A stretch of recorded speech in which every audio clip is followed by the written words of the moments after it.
Do a quick check on Twitch.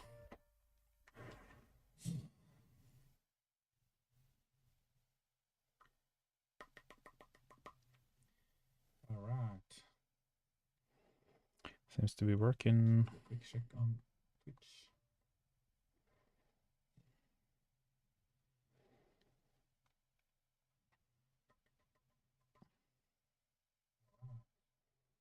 Oh, I see it's coming out of my...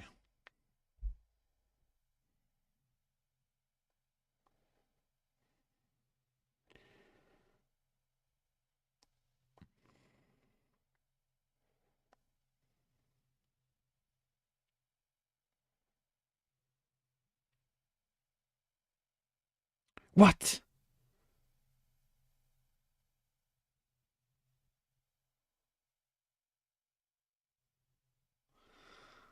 I just saw something crazy.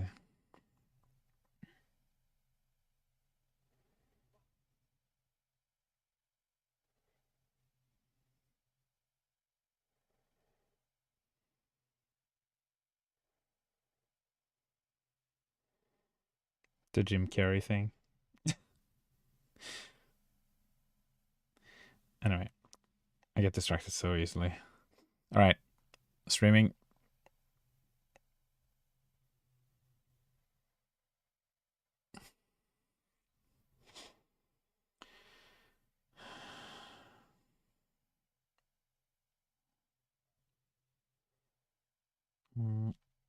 Link.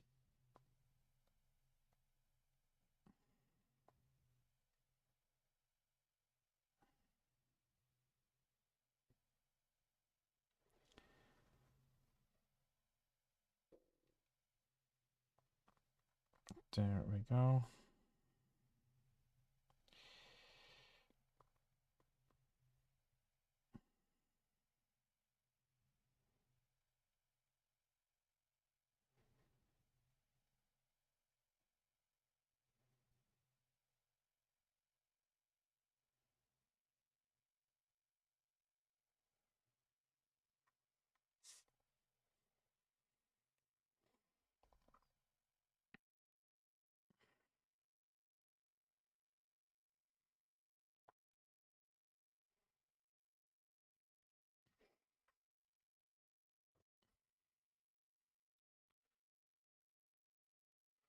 Hello.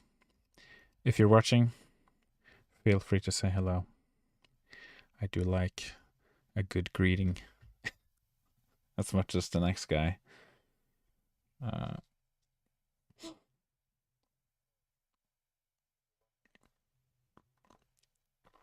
gonna start making music very soon. I'm just gonna repost.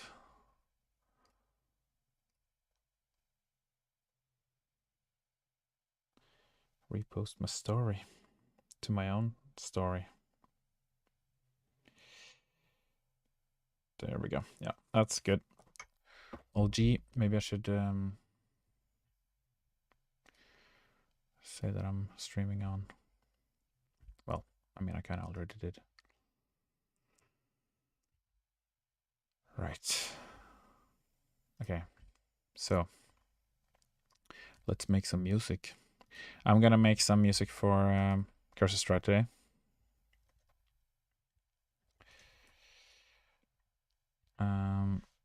And Curse of Strahd is a D&D campaign.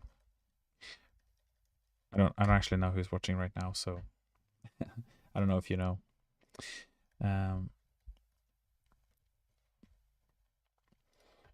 Right.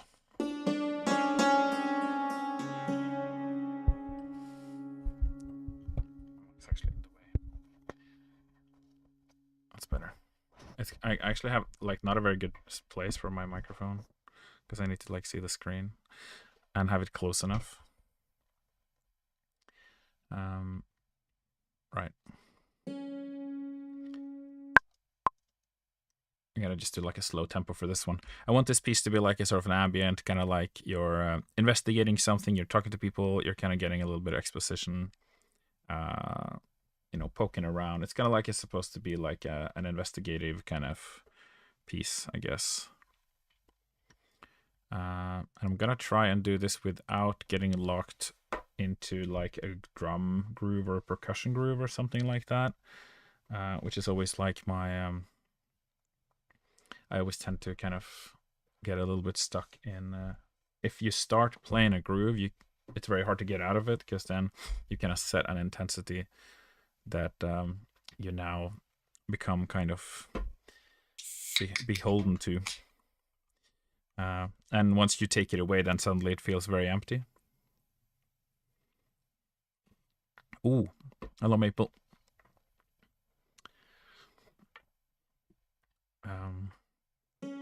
How are you doing?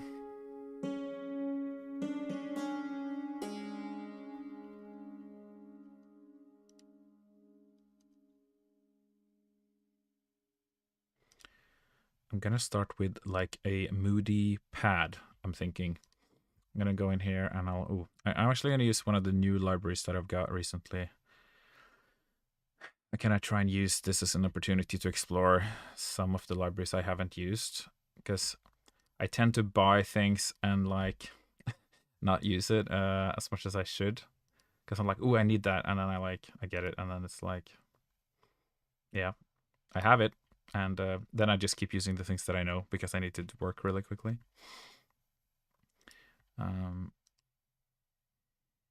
Forests and jungles, lost places. That sounds pretty good for Curse of Strahd.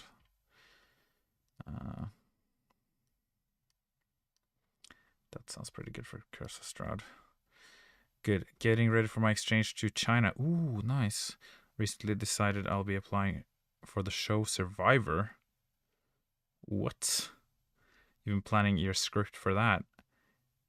This like the show Survivor in China or in America? I guess like surviving in China would be hard if you don't know like any of the, because I'm guessing this is about like surviving in the wild kind of show, right?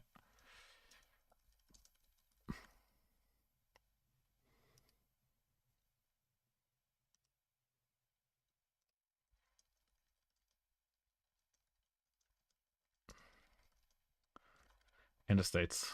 Nice.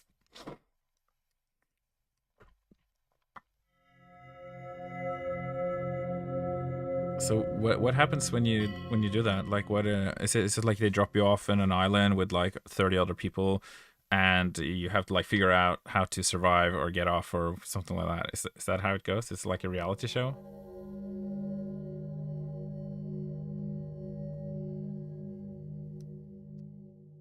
I quite like this actually. This is not what I was thinking to do, but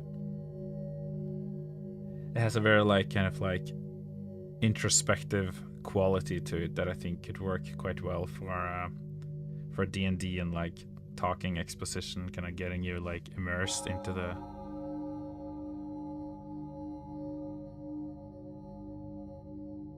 Yeah, let's just freaking do it. I think I'll go rubato actually for this.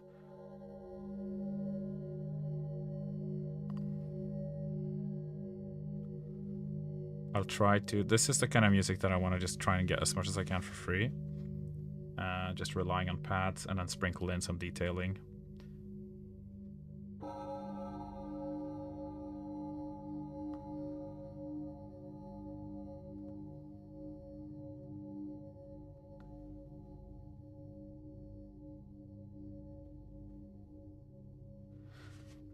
So we'll keep this going for like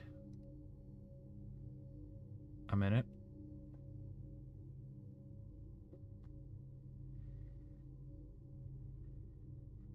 Am I hearing some kind of low end developing here?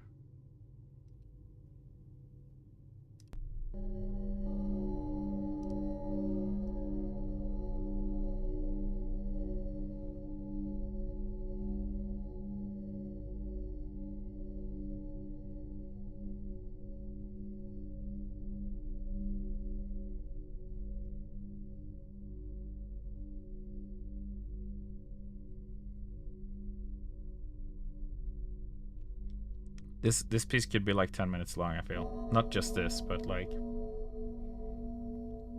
Maybe I'll keep this going for 2 minutes, actually. This pad is like actually quite nice. Like it doesn't repeat a lot, and every time the bell comes back in, it's in a different tone.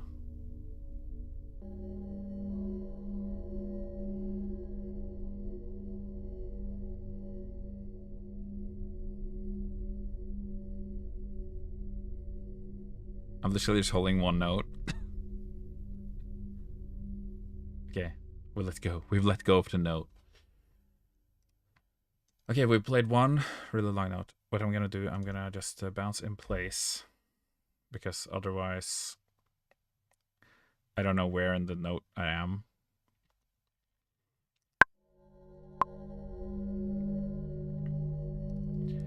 Okay, abandoned temple.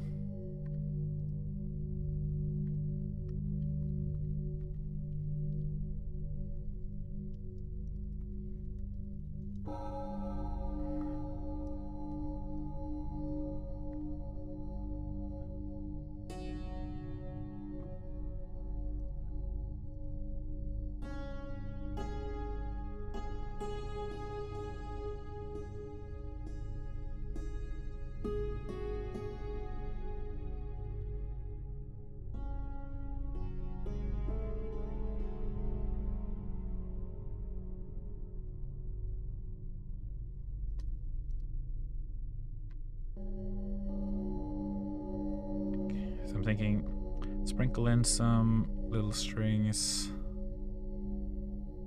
tremolo, maybe. Cinematic studio strings. It's quite nice. Basically, social experiment, reality show, but it's more challenges and social deduction rather than surviving. So it's surviving against not getting killed by the others.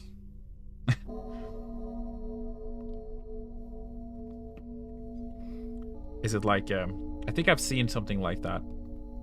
Like everybody's like making alliances and stuff, and like someone finds a potato patch and they're like, let's not share this with the others, let's keep this potato. I'll share my potato patch with you if you give me meat. I don't know. Is it like that? Is it like you have to do the challenges? That's the one. It's intense. Jeez, why do you want to like why do you want to inflict that on yourself? I mean, it's probably fun, I'm not gonna lie. It sounds kind of fun, but you also like exposing yourself nationally at the same time. You really gotta like not make a fool out of yourself, which I really don't know how I would like handle that kind of thing. I think I would probably get like really into it if I'm there, because I love role playing and like getting immersed in like a role or a character or something like that. Yeah, so I can kind of adapt in that sense, but I can't adapt to a character that's like smarter than me, because it's always like difficult to play like a wizard or something like that.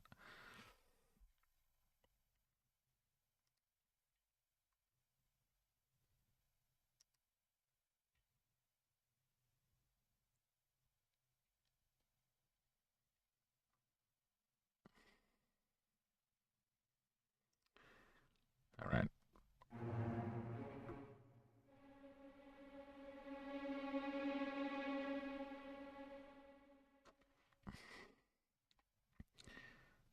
The money is a huge. Okay, the money is a huge motivator, right? So there's like a, if you make it till the end, you get a prize, and if you like strategically ally yourself with the right people, you might be able to get a little further, and so on.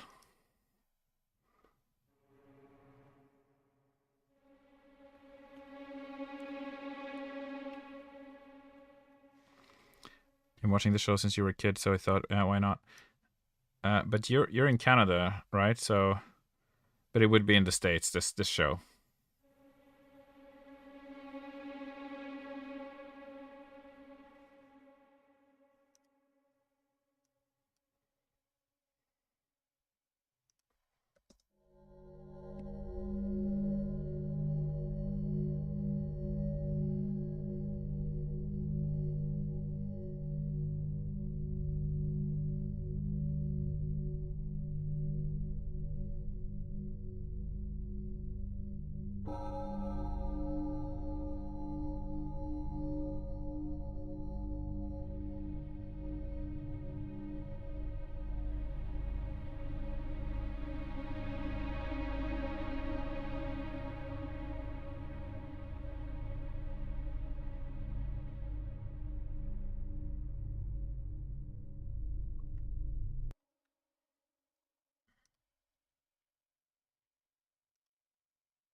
Takes place in Fiji. Ooh, that sounds nice. So I guess if you get in, then you can have like be like a little holiday at the same time. But don't you have like university? Is this gonna be like in your summer break basically, or?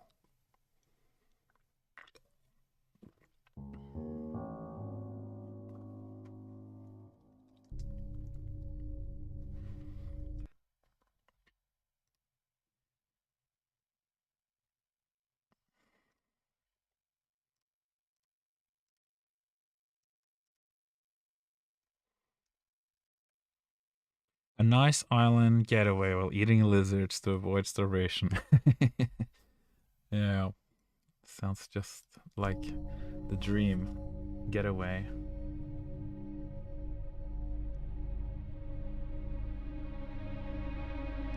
Isn't lizard like pretty tasty? I think I saw, was it Australia or something? They're like these like geckos or lizards or something falling out of the trees because they're like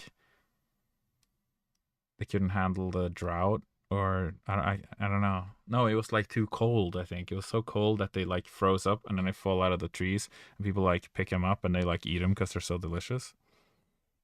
I think it was iguano. If you get selected for the next 2 seasons. So if you get selected, do you get selected for 2 seasons? Do you get paid for just like being part of it, or do you have to win to get any money? I guess they kind of pay for your travel there and your stay and stuff like that.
I'm making this like a little bit kind of like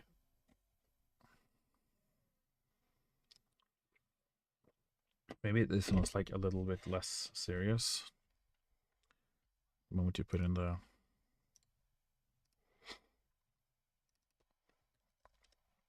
they film 2 per year. I've just been one, but yeah, you get paid more for making it further into game. Okay, so you do get like a little bit of money even if you get like halfway through the game.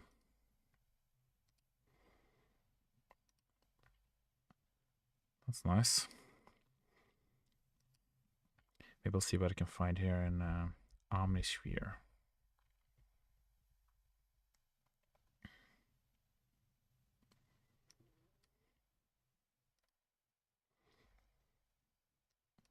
I'll try not to use any like huge effects. A little bit of Celesta.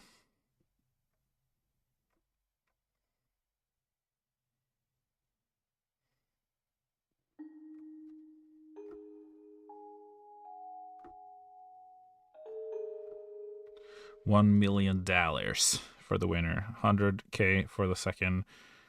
Then most people get around 10K. All right, 10K is a nice little bit of pocket money.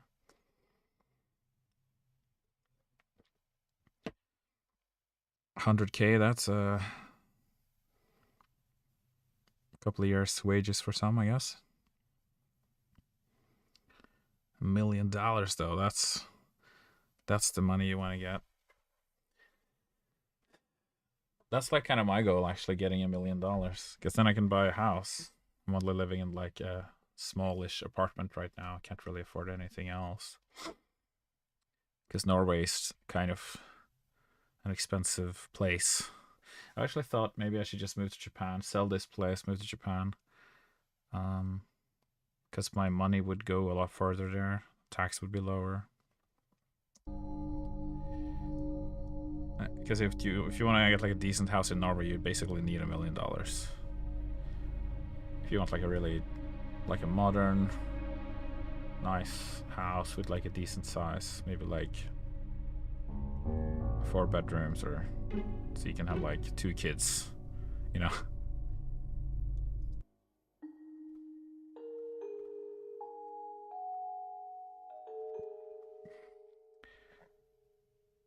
Yeah, Canada I've heard is like actually crazy though. Like I have like here in my old colleague, he lives in Vancouver, and it's like insane prices there. I think they have to pay like 5,000 a month or something for like rent or something crazy like that. I just can't imagine that, being able to afford that.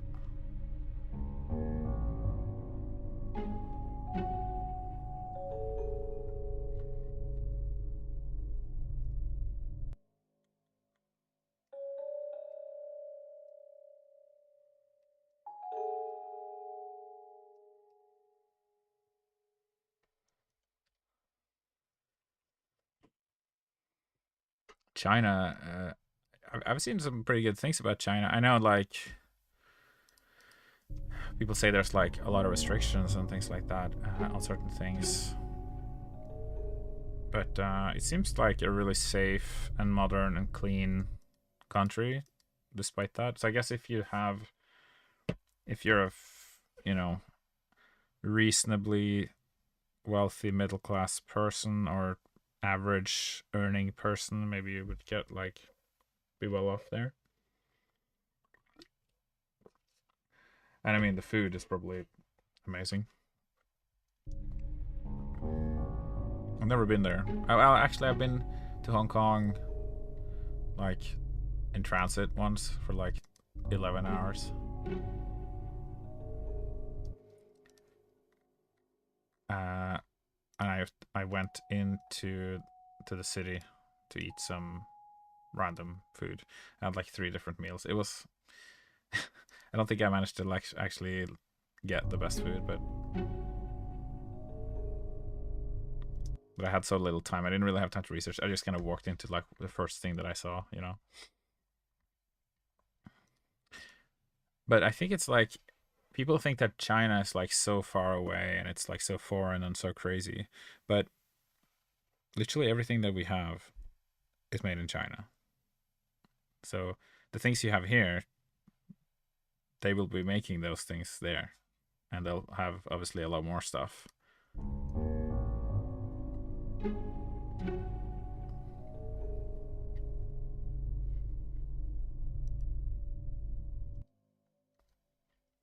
Not that stuff is the goal of life, but it's fun to have. Yeah, it's fun to have choice, I guess. In Norway, there's not a lot of choice, but we have a lot of great rights and protections for people, which are very nice. But it's not like a ton of fun, in my opinion. But yeah, textures, atonal, chromatic chatter. Okay.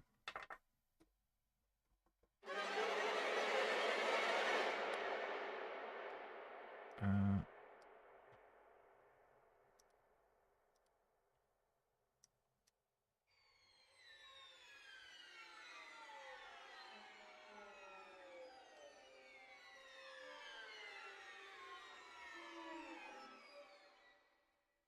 that's an interesting sound. I'll probably just throw like a bunch of random sounds in here.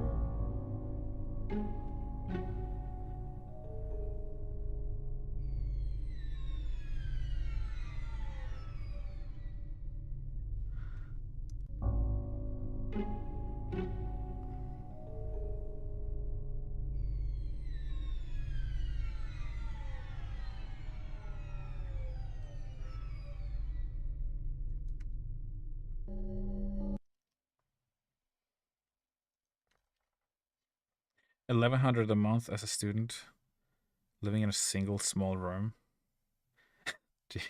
Jeez, I think we paid like you said 1,100 a month. When I lived in London,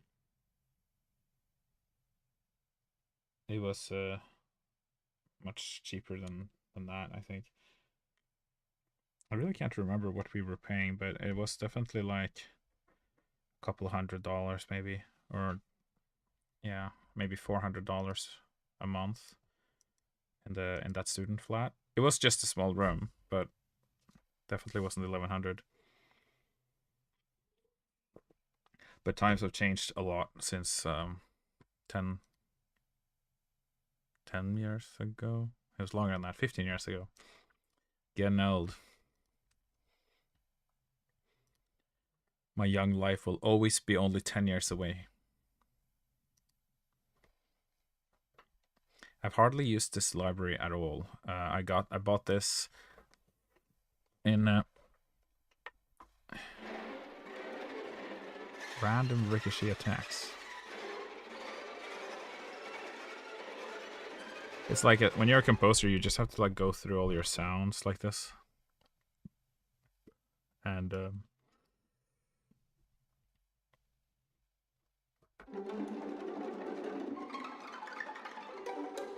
figure out what's fun.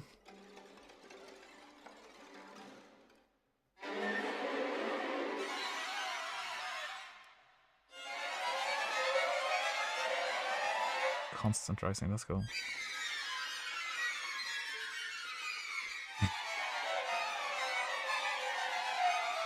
Nice great quote, yeah. You probably use that in some kind of like scary fight or something. There's always a trade-off wherever you live. Personally, enjoy my freedoms in Canada. Enough to compensate. Flight of the Bumblebee. Yeah. Exactly. Ooh, that's cool. Poco Pont Glisempre. That's what that's called.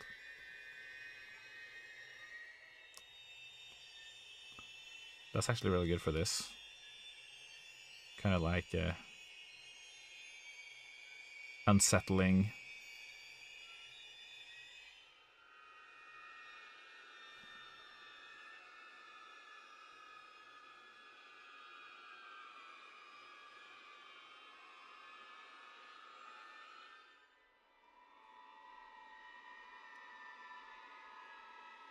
All of these are so cool.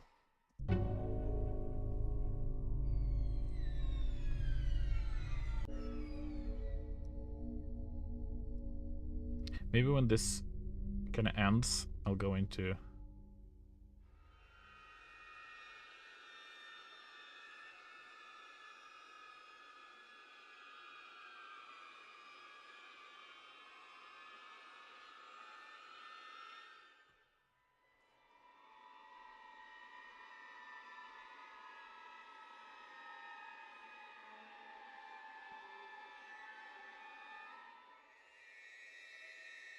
slasher. You mean like is that some kind of like murder film or something?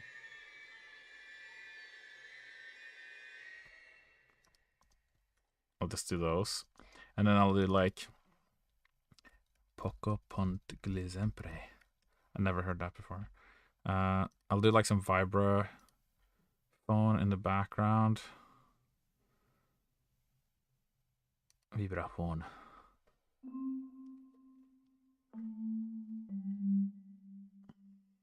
I forgot to stop my walk on my watch. Now I've been walking for over an hour. And it's gonna be like, you didn't walk at all.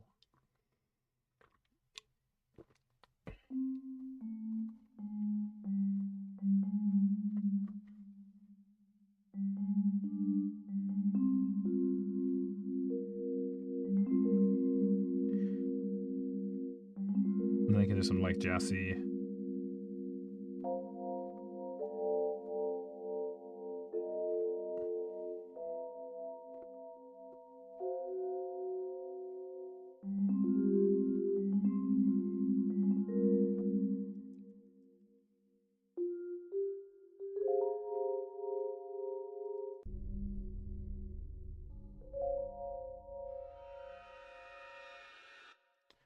guess this needs to start like a bit earlier.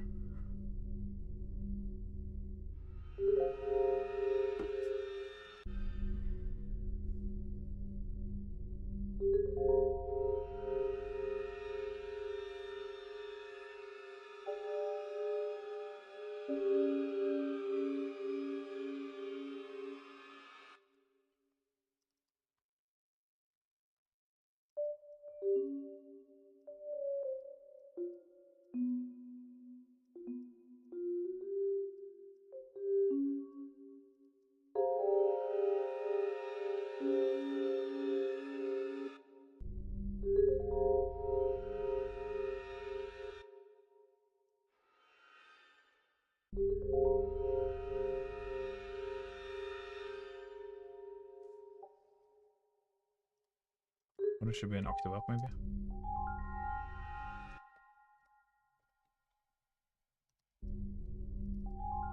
Vibraphone.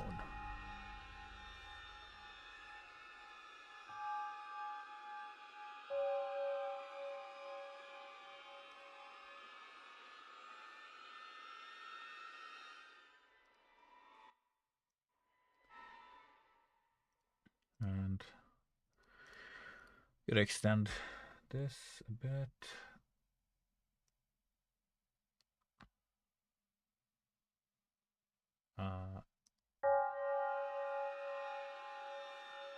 Friday to the 13th, yeah.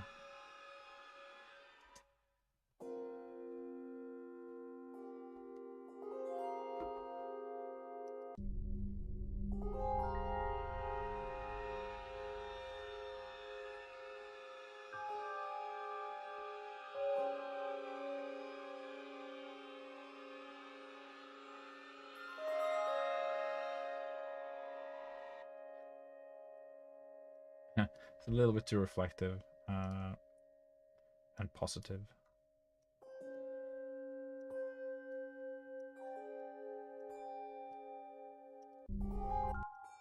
I guess they don't have to be perfectly matched.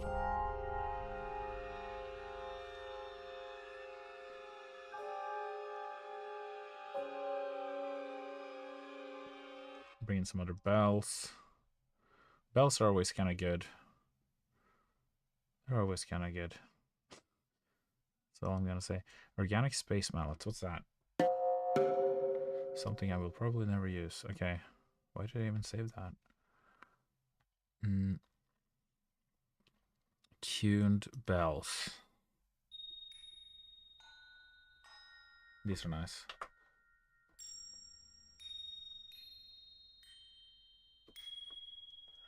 Put some like Altiverb Church reverb on there. Put it in like a nice kind of reflective space.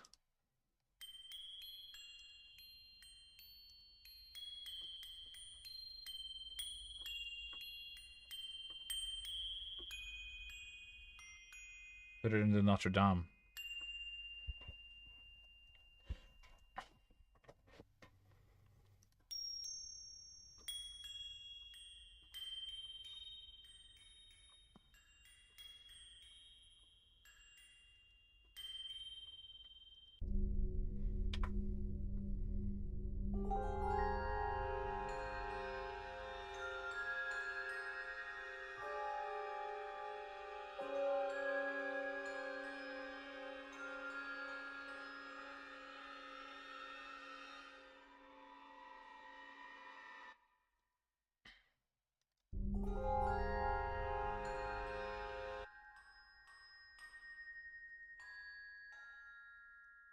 If I can get this melody to kind of pop out a bit more.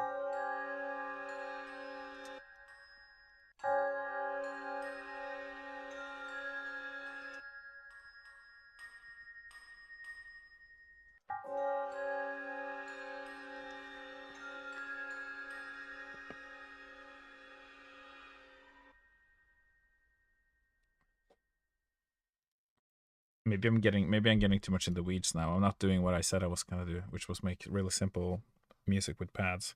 It doesn't matter. I'm just chilling, just having fun. I'm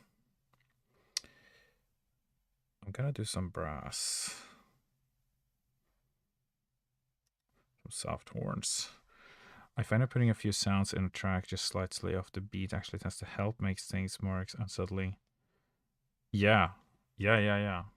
Totally. It kind of adds like a kind of like a trepidation to the feeling a little bit, like you're kind of tentative or apprehensive.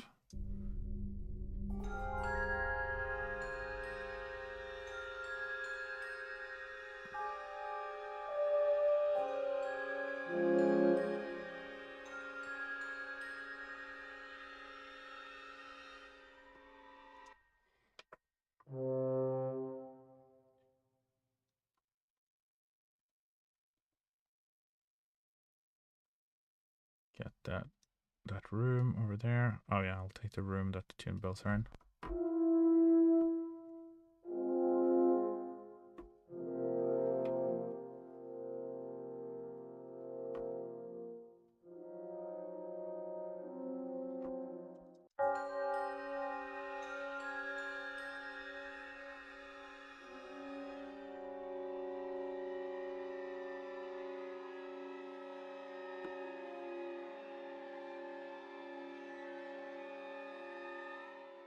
Maybe not horns.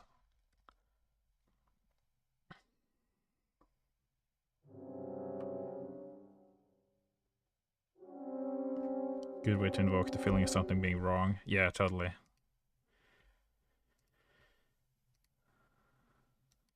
Fully legato off. I'm trying to just like play some kind of chords that are like just kind of like bad sounding.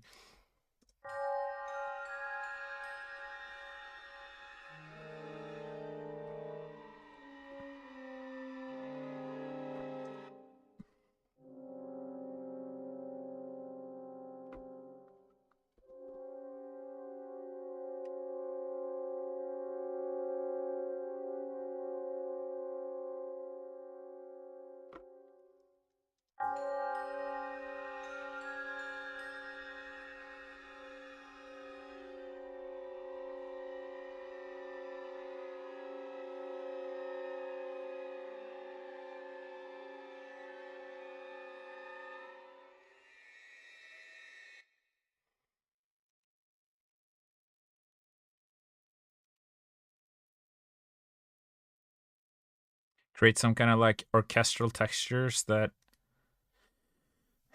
sound nice but bad. It sounds, it's the sound of it, it's nice, but the information is horrific. That's kind of the challenge, I guess.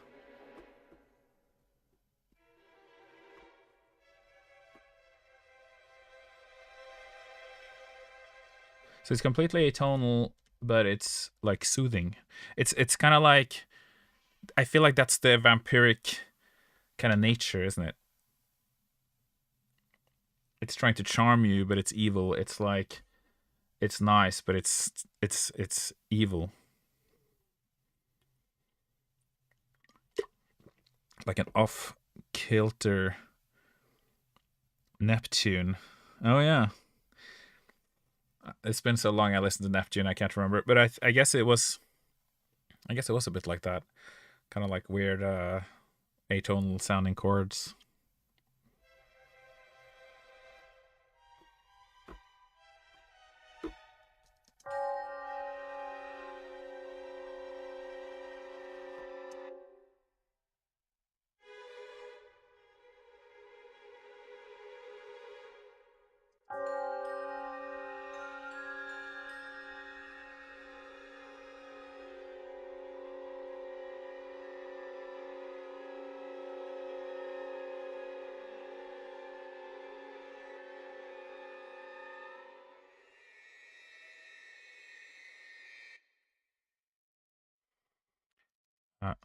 Trills in thirds. I feel like I need like a transitional element here though, because it's kind of difficult to. That transition sounds quite sudden, but I have these bowed cymbals.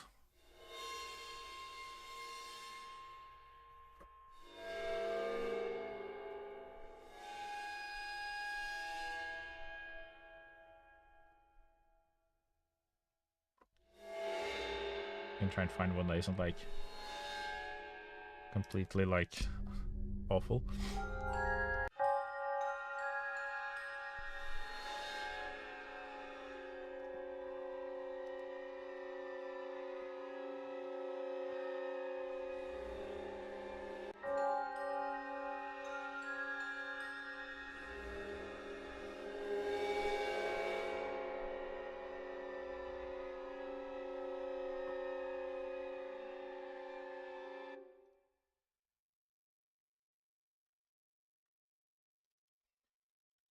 Okay. Now I'm kind of hearing some kind of woodwind thing, like a flurry of a flute or something. Maybe I'm just hearing a bunch of random things. Bunch of random things in a row. Which is kind of like what music is. Measured repetition.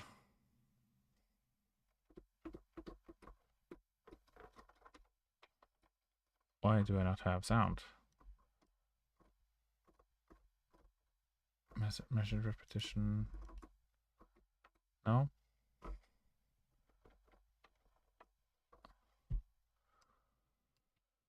Okay. I see the notes on the screen. Oh, maybe I need to have sustains active. Staccatos active.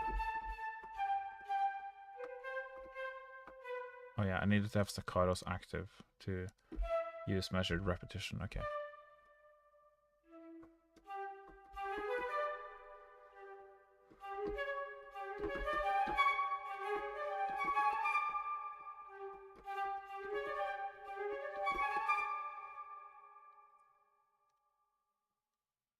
Just some kind of fourths, doing some chromatic shit.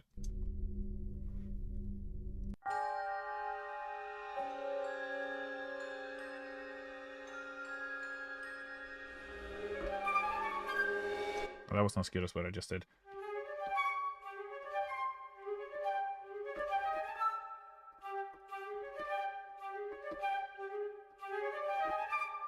That's kind of cool.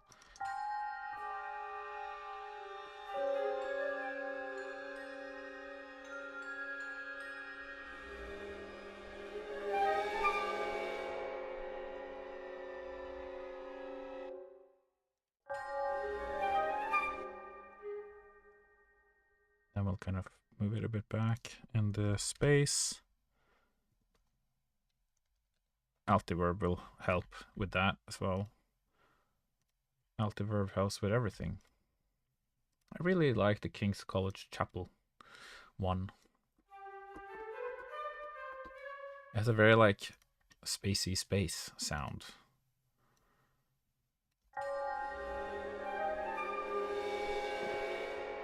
It works really well for this ambient stuff. A little bit of subtle bit of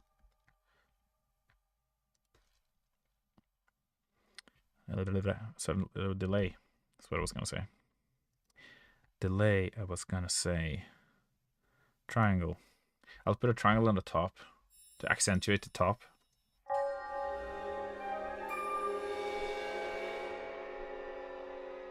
I don't know if that was any point in doing that actually. Didn't really sound as good as I thought it would. I can keep the triangle around though. Maybe I'll put that on the beginning here.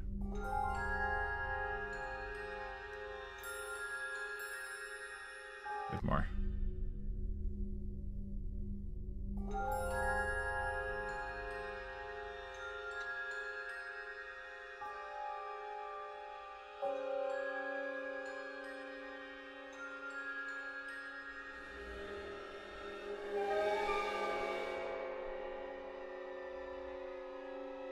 I will reduce the bass on this bowed thing because I feel like it's quite like body heavy.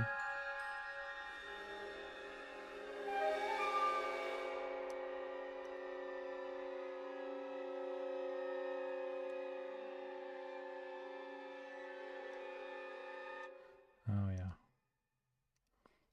I need to fix this. There we go.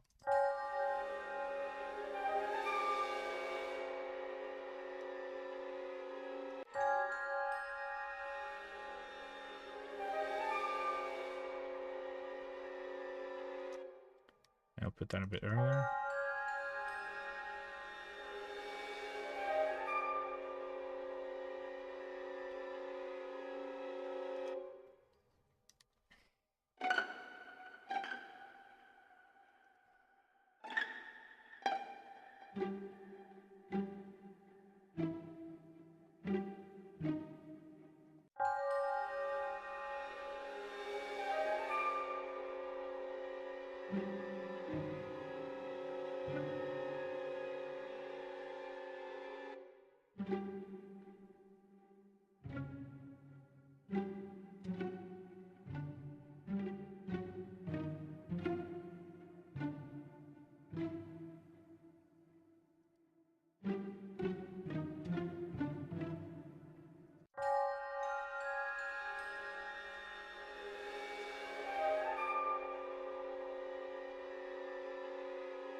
What did I play? Oh yeah.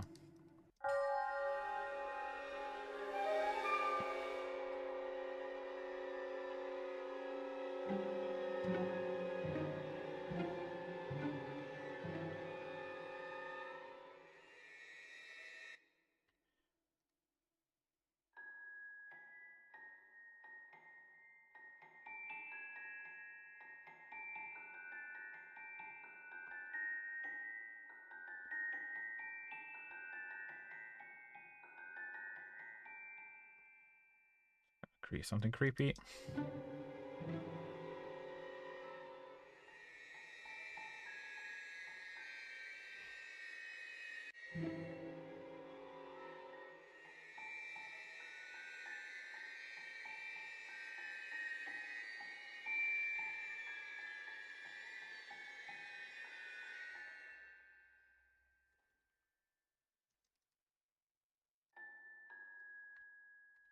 Kind of weird and suddenly like can't really just settle on a scale kind of thing.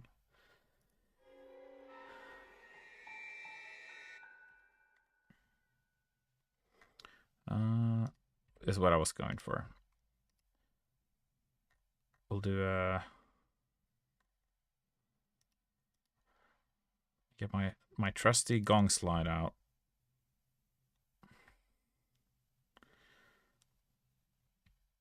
This one.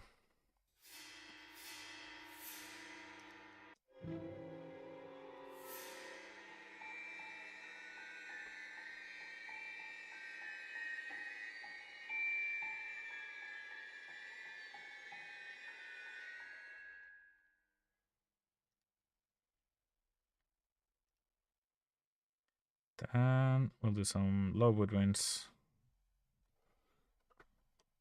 Oh, not these ones though. These ones.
Right, so just want to extend this tiny bit so it matches the ending of the Celeste.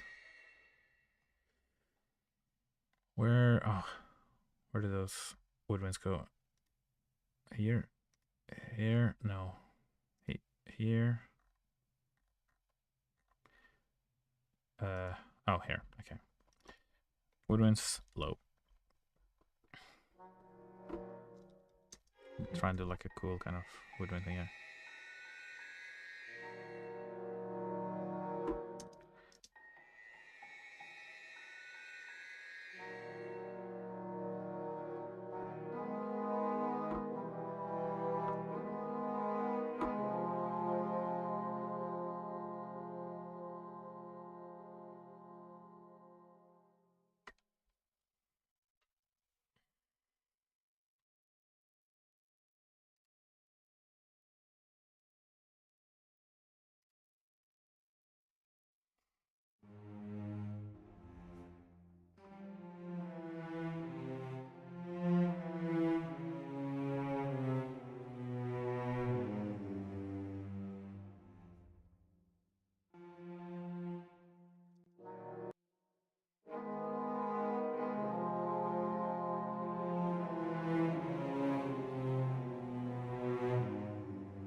Something like that.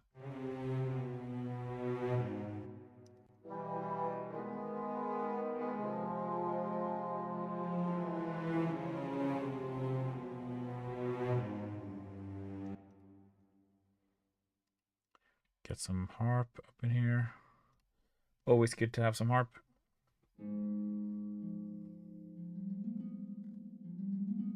Just kind of lurking.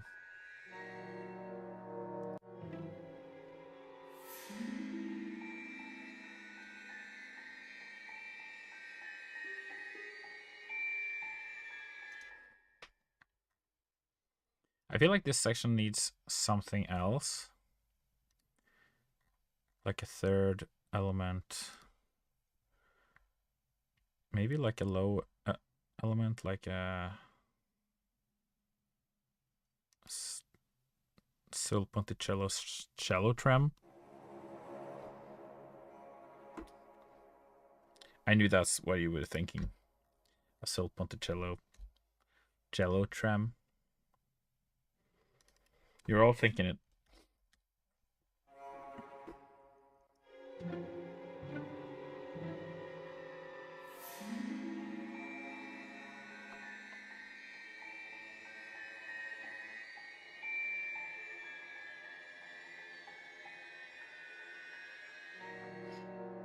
Actually, no. Maybe not. Maybe something more abstract, like a... Oh, oops.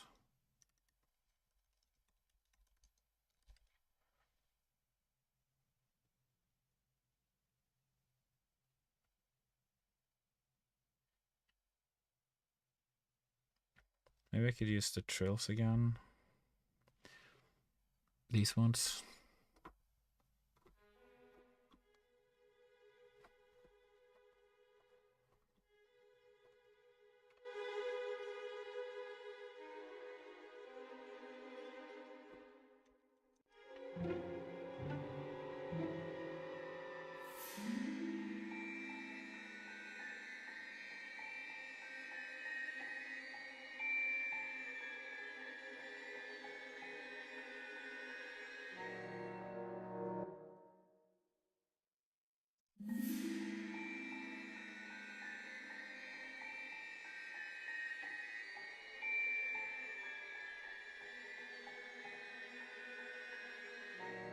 Hmm.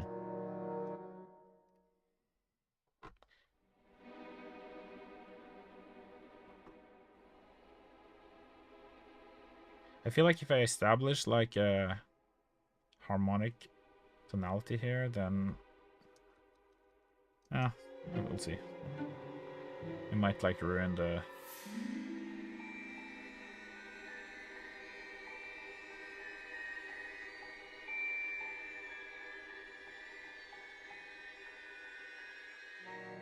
Might be kind of like just the glue that I need, even though it was supposed to kind of be like random.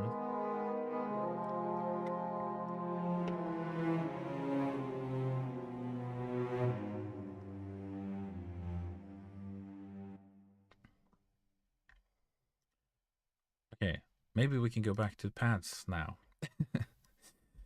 Let's see, do I have anything kind of cool?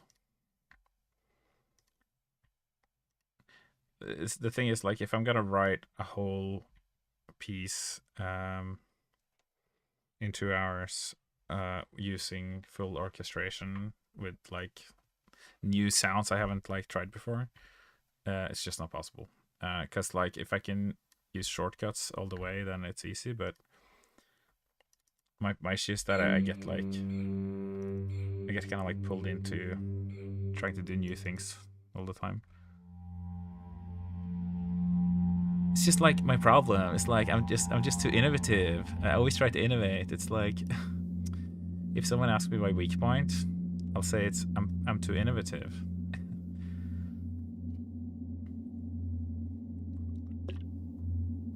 I just can't resist pushing boundaries.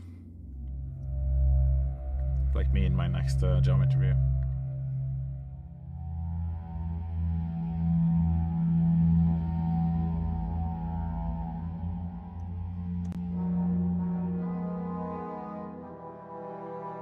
pretty good.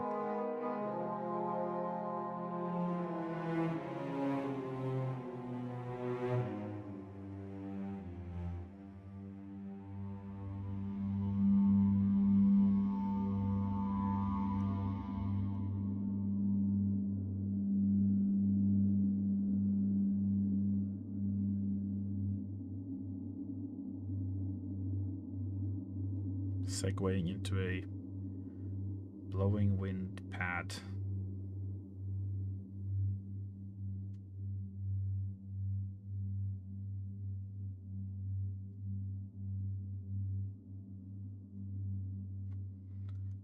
Maybe I'll do something else after blowing winds. I kind of want to check out more of these.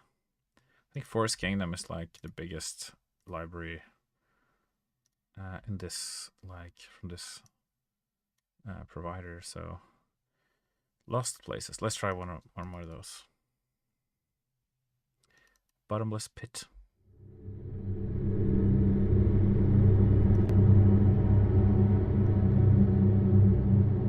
Very cool.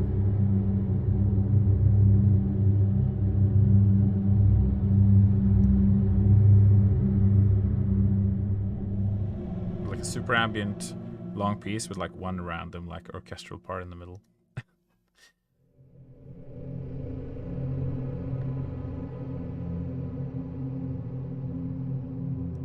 Maybe this is a bit too like cavey.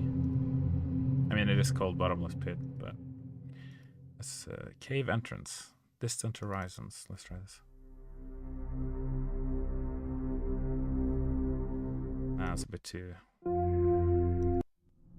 Dragon Ossuary.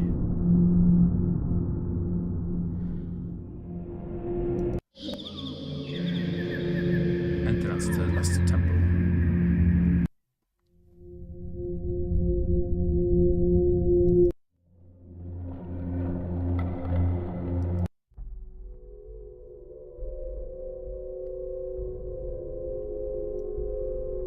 This one's kind of cool.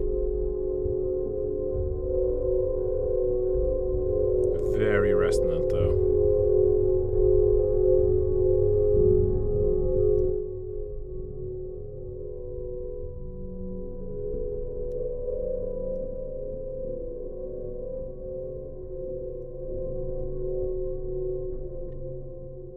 Maybe just for like a very short while.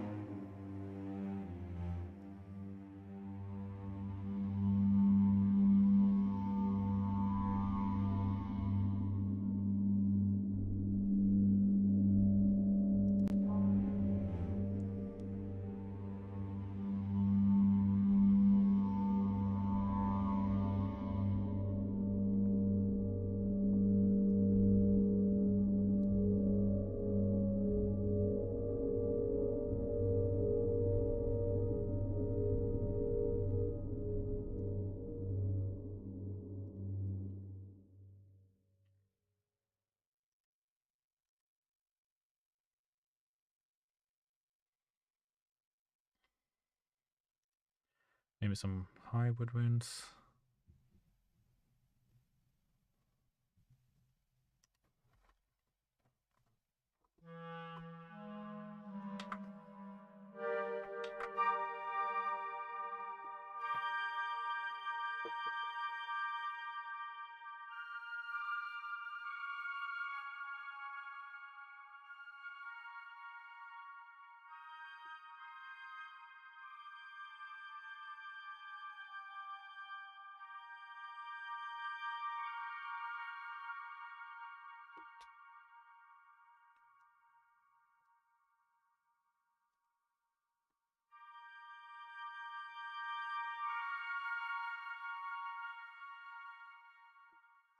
Yep.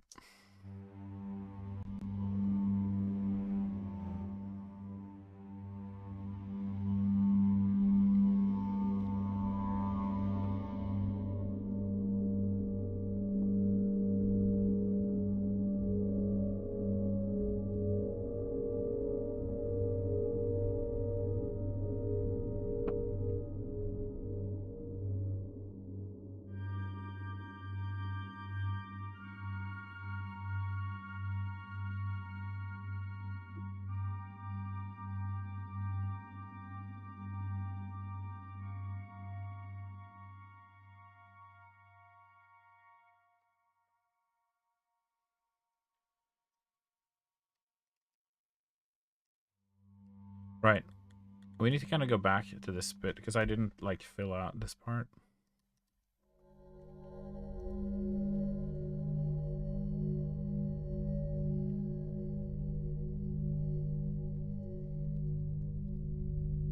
Maybe I can do like an octave doubling on this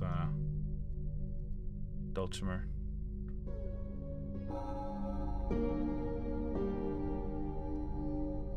Maybe I'll do this one though.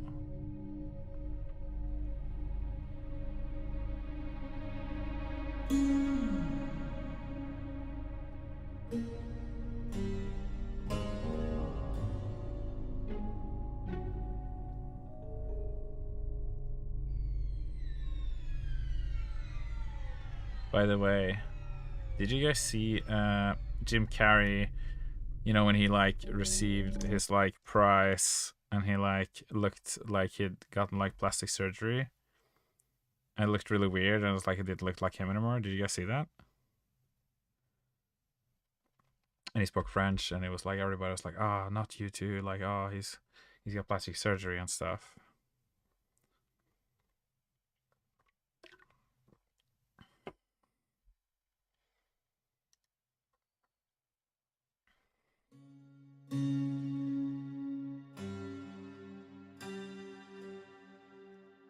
Because I just watched a video where he was like, he pulled off a mask and he was still the normal Jim Carrey under the mask, and he was literally just wearing a mask, but it actually looked like real.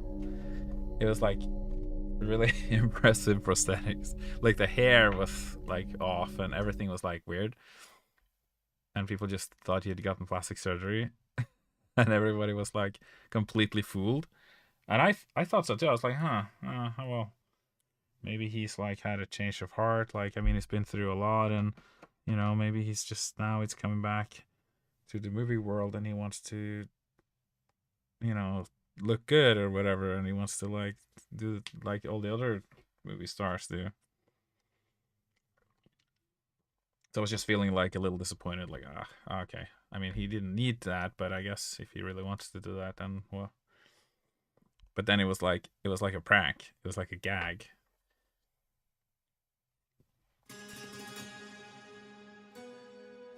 And I didn't like reveal it until like weeks later. It's really funny.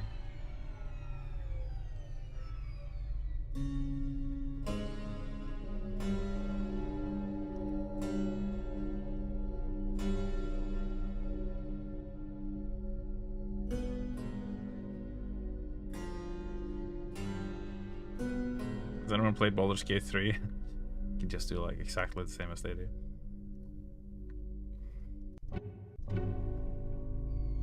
I played so much Baldur's Gate. Such a good game. Best game.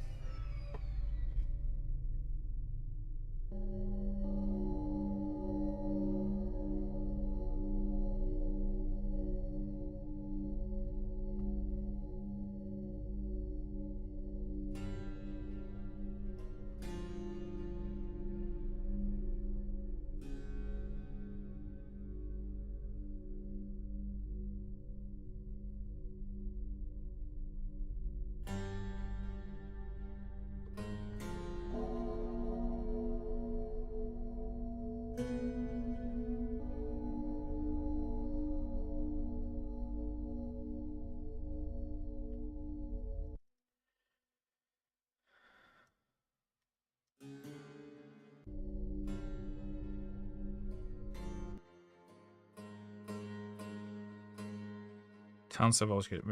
Playing with my sister actually. Nice.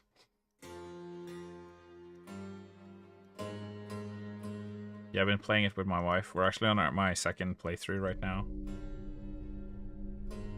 Or our second playthrough, I mean. I think I've played it like 7 times.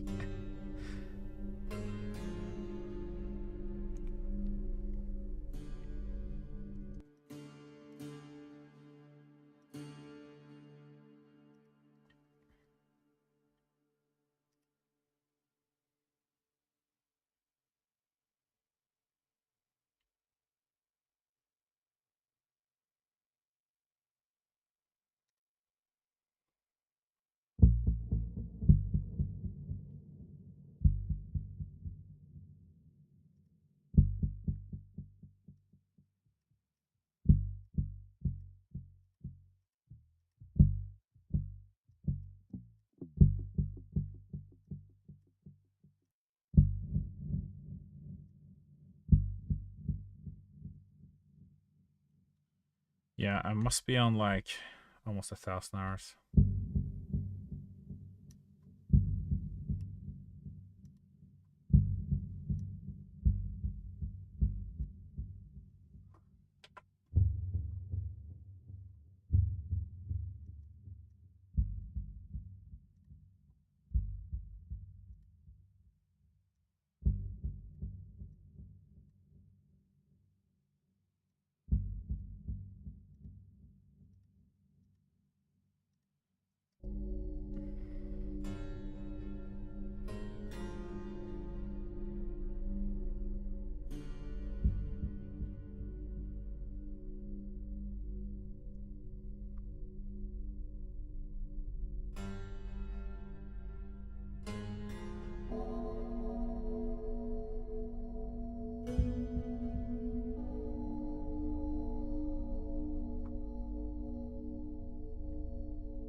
You've played Curse of Strahd through before, right, Red?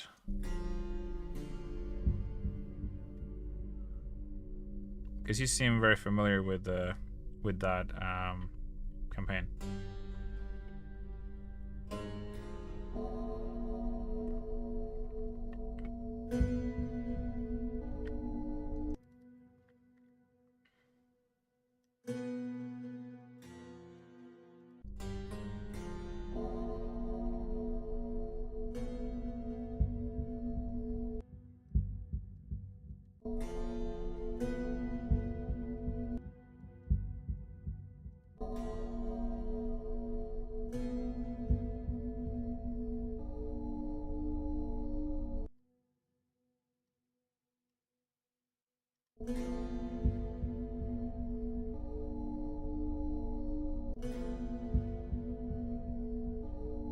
Not all the way through, right? Yeah, I hope we get through it. Got some cool Omnisphere stuff here now. Scoring, organic, textures, all. Give me something cool. Not that.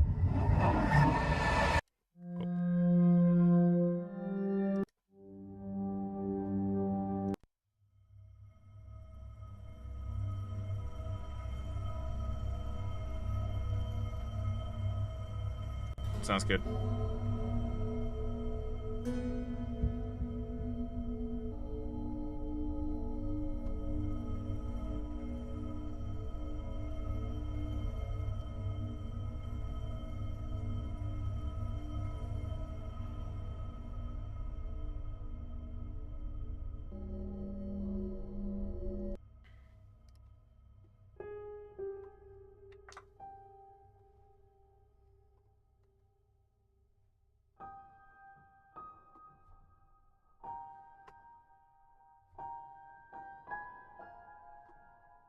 Little piano sprinkles. Wait, where did my... Oh.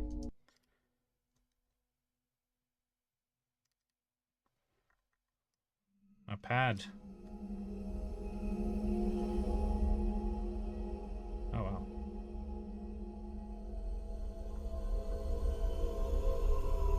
That was way cooler than what I did. I just played some random notes.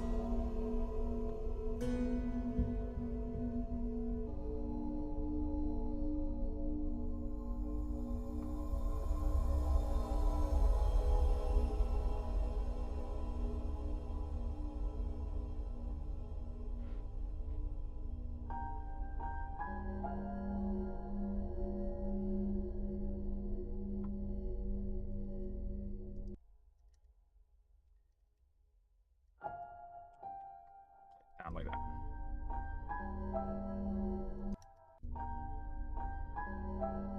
I feel like you're gonna have some hesitation here. There you go.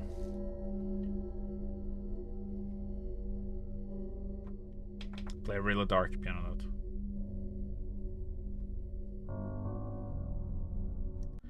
Always effective just with some low piano notes. I can play the same motif just really far down.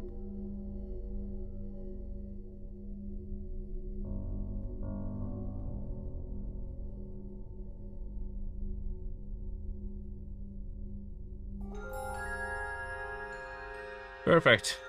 Then we're into the next section. I do think I need a little bit of sustain pillar here, though.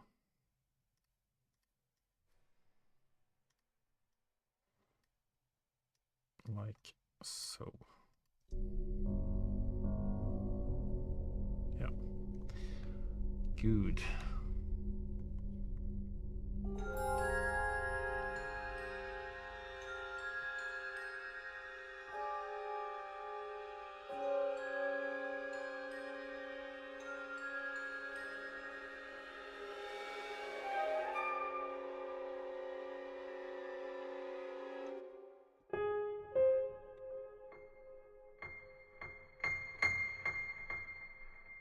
Really high piano notes also.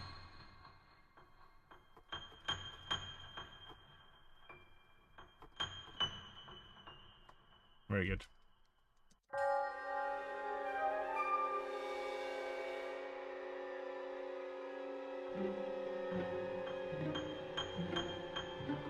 Maybe instead of these pizzicato, I'll do this piano. Because the pizzicato is kind of like a bit too cartoony.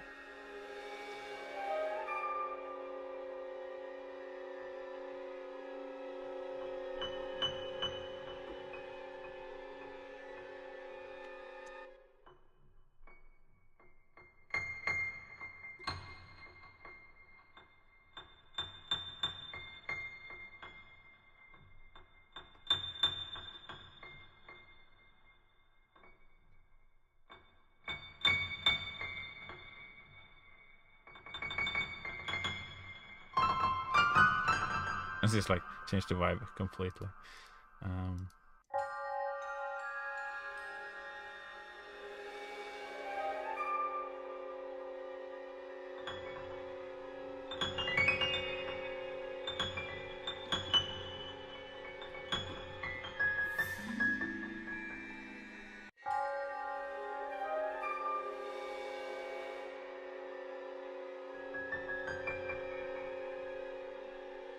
That's kind of cool. A little bit of chromatics just kind of like wavering about, like kind of, where am I? Get me out of here! That's the vibe.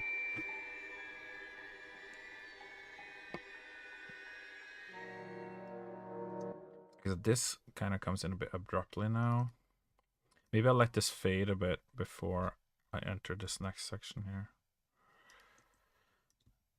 Give it like a bit more time.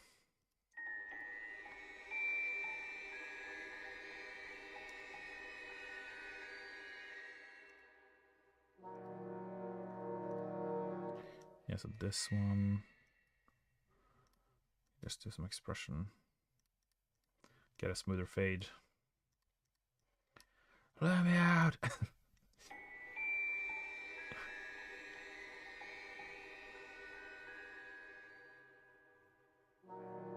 Yeah, that's nice.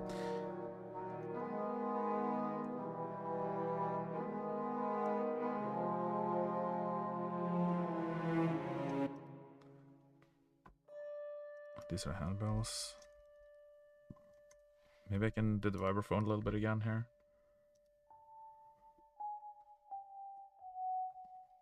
Chromatics.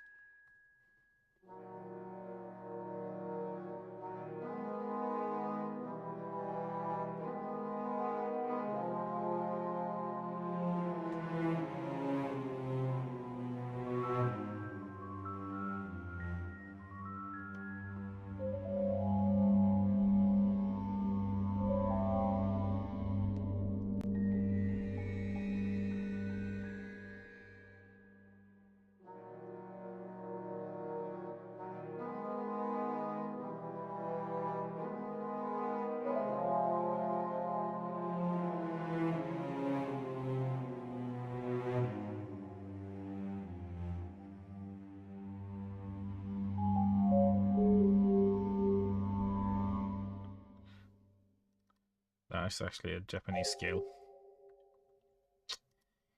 For the music nerds out there.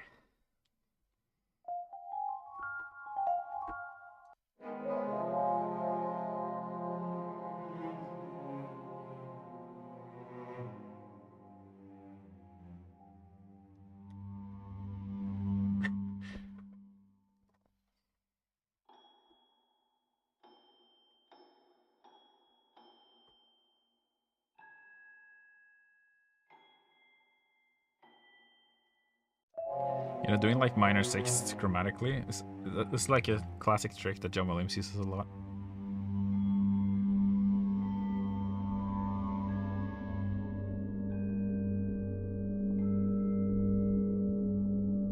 Just a great like creepiness. Creepiness.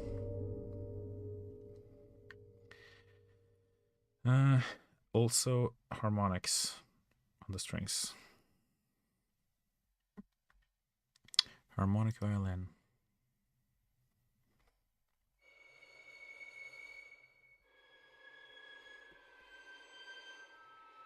Like that.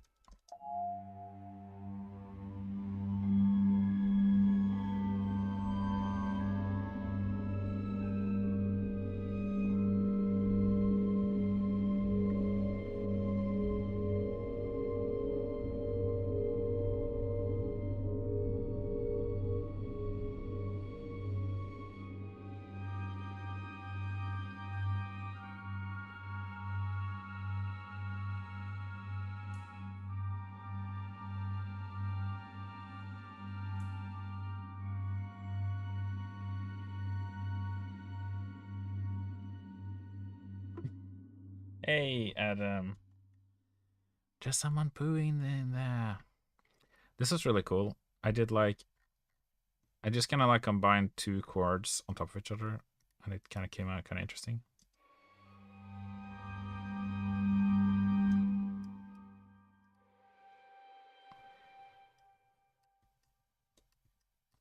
Somebody's pooing in there. Did you finish watching The Boys?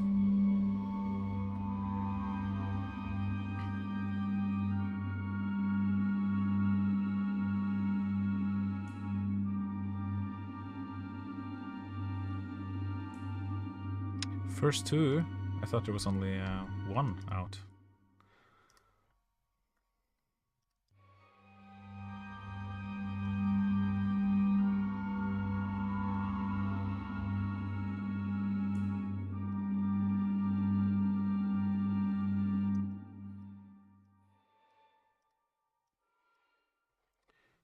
Two to kick off the new season. Nice.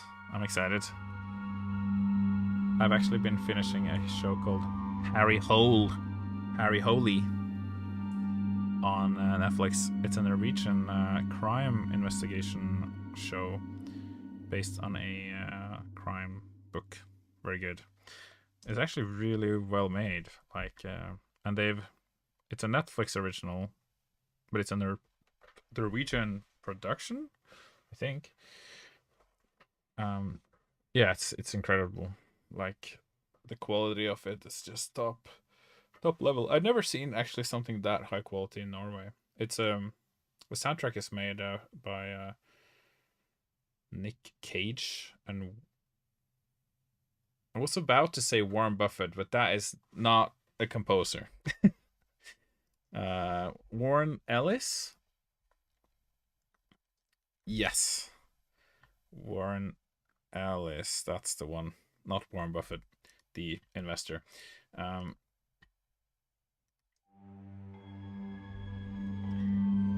yeah, that's a really good show. Very grotesque. So, if you like a serial killer crime investigation with some gruesome details, then you should watch it. I'm not sure if anyone can say that they like, well, unless they're like a psychopath. But it's exciting. You do. Okay. Well, I know you are a psychopath, so that would make sense. But but yeah, definitely you should watch it. I mean, I guess if you can stomach the boys, then this will be no different. It's pretty brutal. At least the first episode is.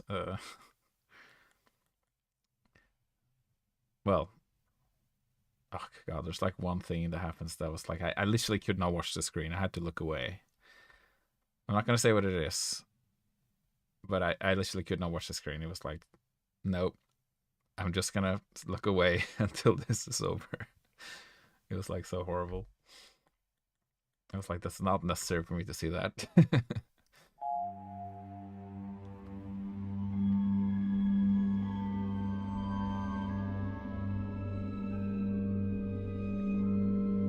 Oh, this is kind of weird. What's happening?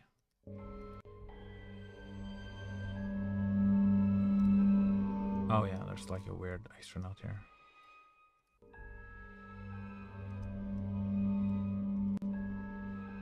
I got modded. You got modded? What do you mean? Oh, you're a mod? Are you? What the hell? When did that happen? Oh wait. Oh no. Oh, you got a crown. Auto mod. Wow. So that happened. I didn't know that was a thing.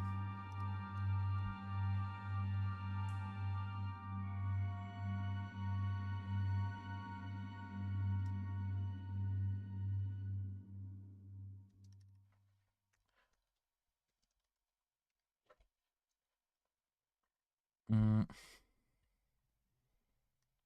Woodwind slow. Oh, this is a cellos. I sent a bad message. Oh, I thought you became a mod automatically is what you were saying, but you got moderated automatically for sending something bad. What did you say?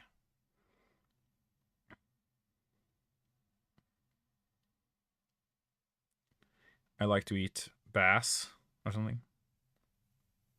As in the fish.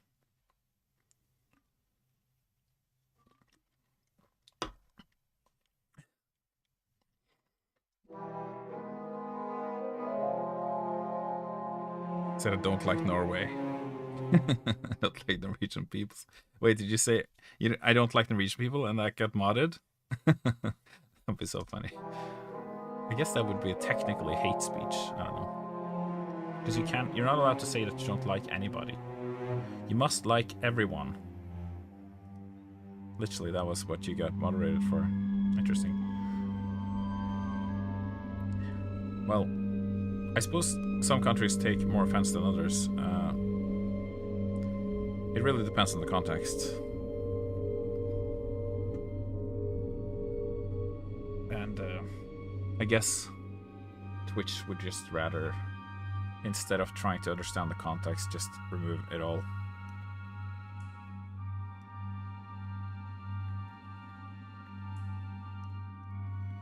Okay, it's time for a new pad.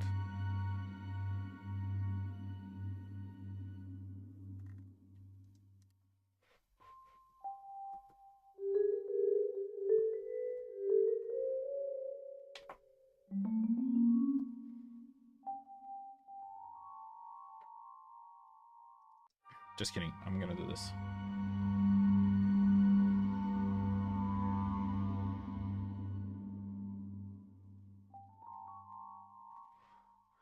Twitch do be like that. Yeah. I'm gonna...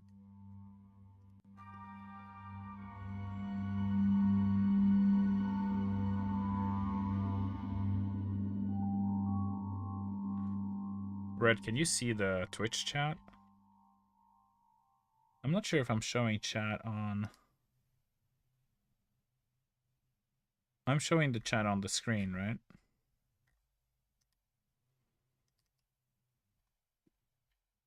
Hide delay. Oh yeah. Maybe I'll put like a longer delay on the hiding.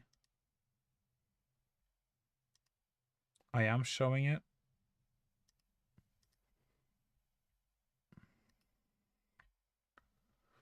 I just couldn't see it on just couldn't see it on my screen.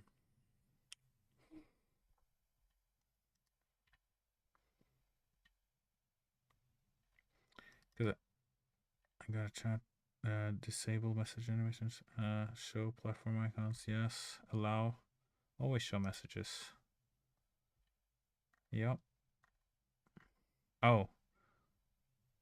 If it's always, does that mean there's no delay?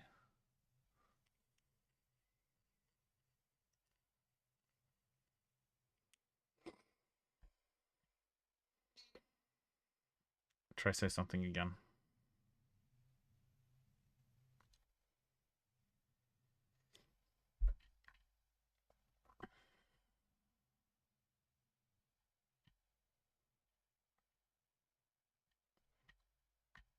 Testing, testing.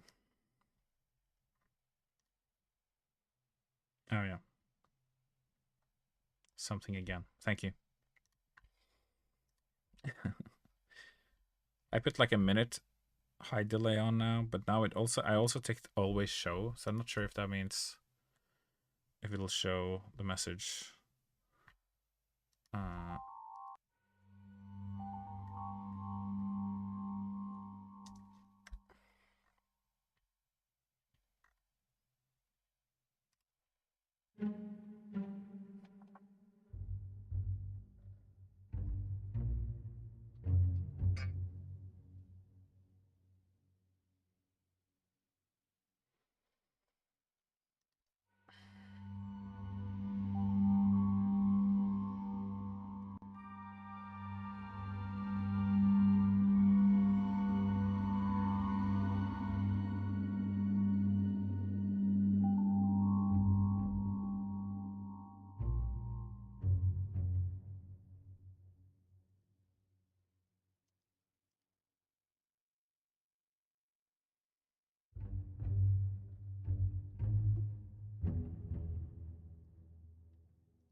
Oh, so now your message shows forever.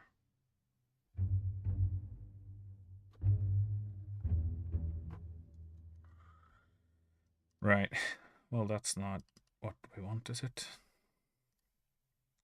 I'll just put on the delay. It's on like a minute. That's right, isn't it? That's all right.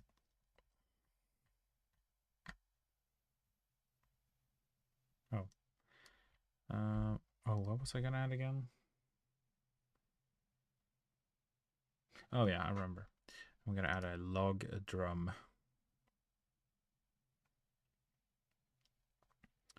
This one.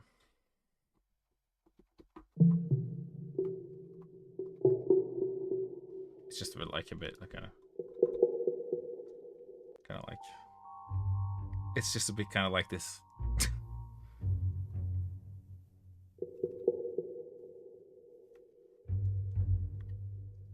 Need a bit more delay though.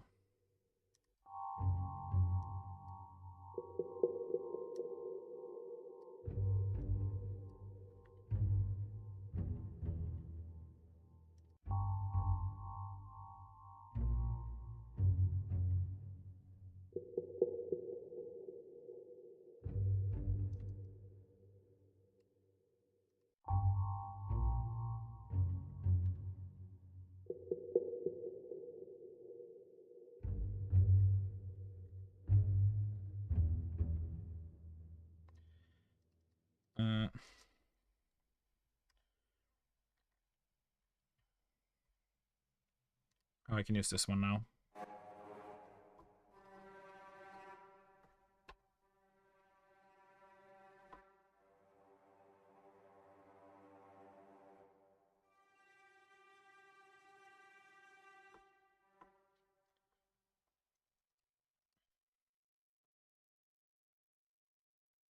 So what have you been doing lately, Adam? Apart from making art?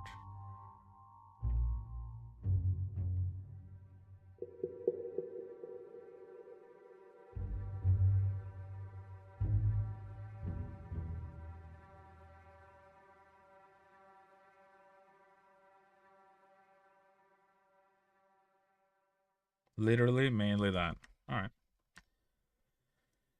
Well, I'm going to Japan on Saturday, and playing the horror games and Slay the Spire. Slay the Spire 2, I'm guessing. I've been playing that as well, and the 2-player is actually really cool. We should try that. We should play that together.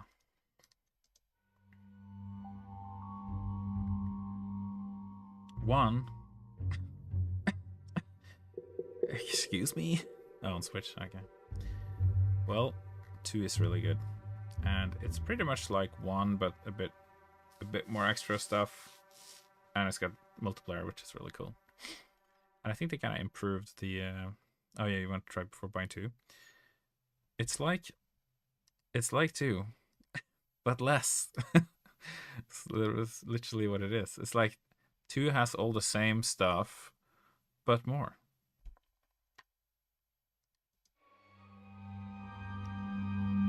Yeah, there isn't like any. There's no core differences to the game, other than obviously it's a little different. It is really hard. It's real hard. Yeah, I struggle with it still, and I played it for years. Well, I played 1 for years. I had it on my mobile. I'll probably play it a lot on the plane to Japan. So I got like a 15-hour plane ride to Japan, and literally the best games on my phone for the plane ride is like Slay the Spire and Balatro. They're such good plane games because you just sit and you just do like a run for like 2 hours, and you're like, and then I need to try again.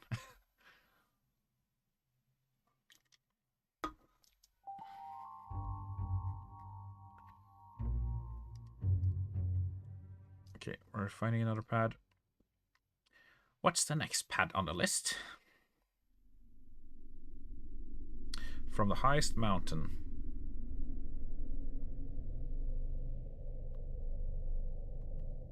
Well, these are just kind of some. This is just some kind of wind. It's okay to add some wind, I guess. Maybe you can play it on your flight to Japan. That is literally what I just said.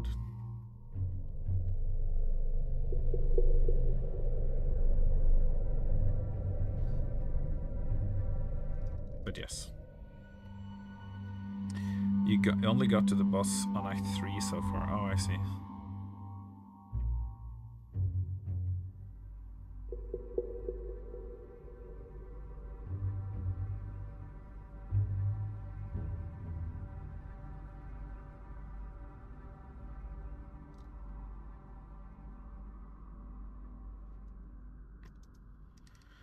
Windy.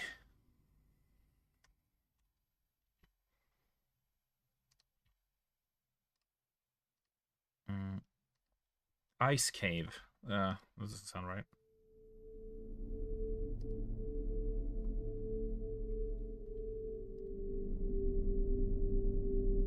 Performance grooves. Ooh.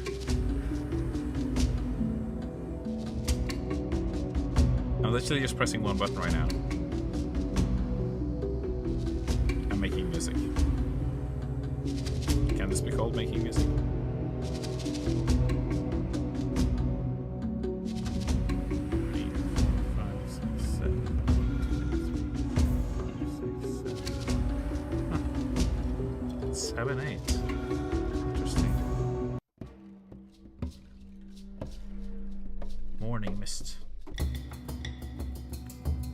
This is literally like if you're like writing music for like a documentary and you just have no time to write music. You can just, yeah, it's that easy. Sometimes.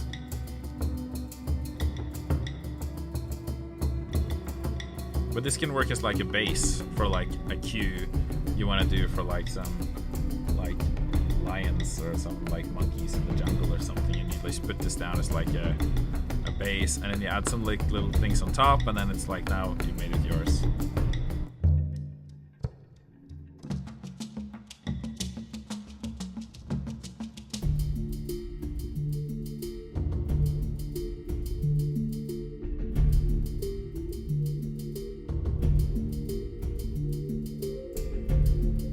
This is insane. It actually sounds really good too.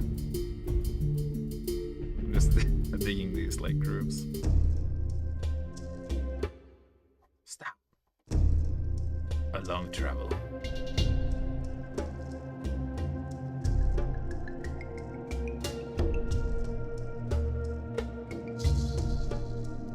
Sounds better than anything I've ever made.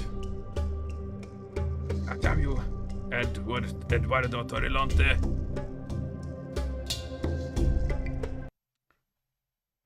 That's the guy who made this library, Eduardo Torrelonte. Misty Mountains, Mysterious Path.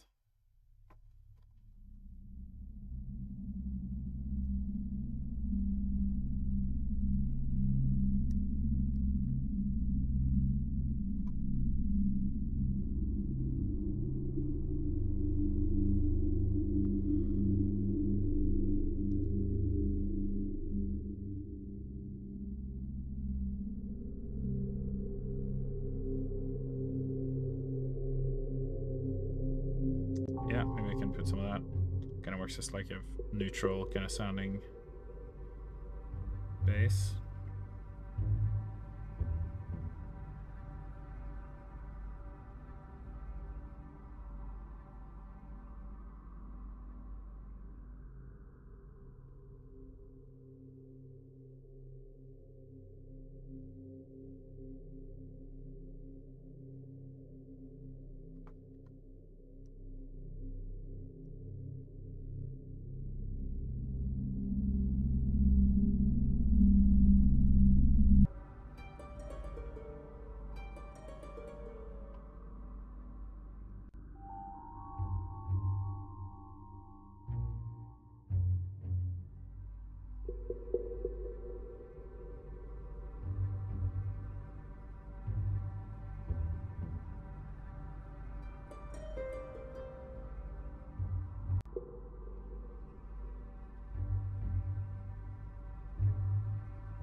This is not a good reverb for this. We need King's College Chapel for this, I think.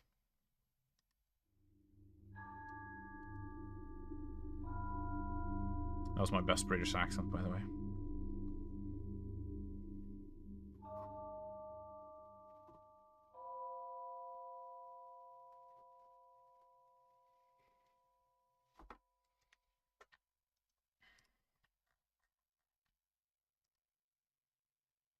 King's College. King's College Chapel.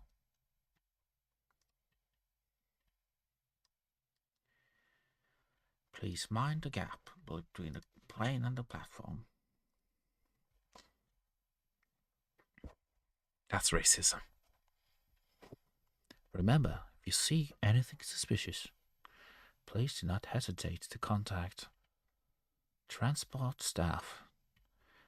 See it, say it, sort it. If anyone's ever been to London, you will hear them say this. See it, say it, sort it. It's so incredibly cheesy. They implemented this back when I used to live there, and they still do it. They love it. It's a catchphrase, and I get it. It's catchy, so it works, I suppose. It's just so cheesy. I guess that's why it works. But if I sat in that meeting and they were like, "This is the idea," I would be like, giggling to myself, probably. Northern Realm. That's where I'm from.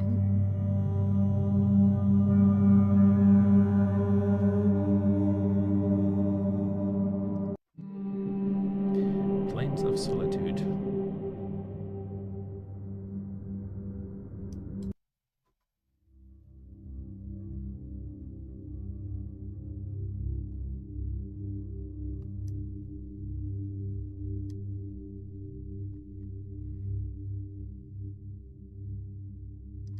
Cool.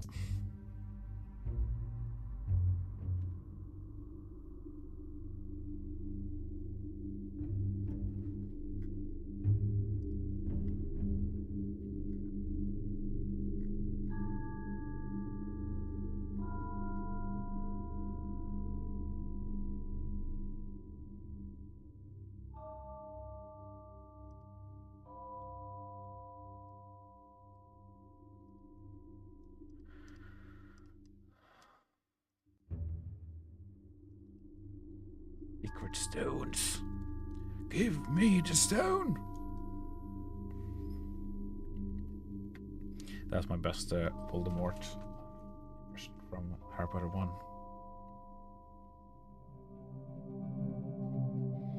So haunting already. I'm loving how it sounds so far.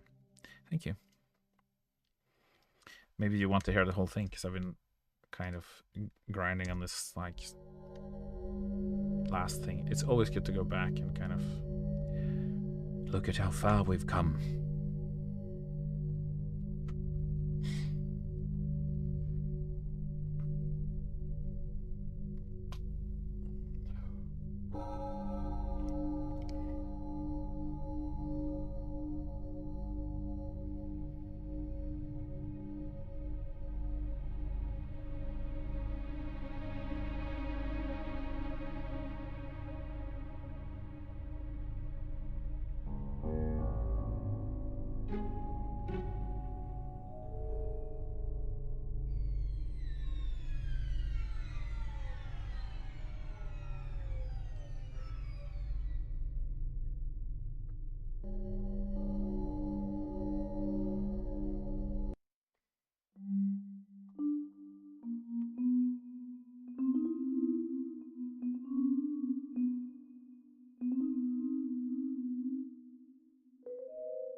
thinking these vibrate notes hit when this like string thing kind of ends,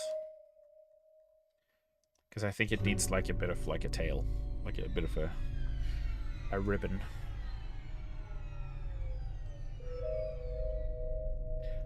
A bit of a tie a knot, tie a, what do you say? I don't know. Tie a bow on it.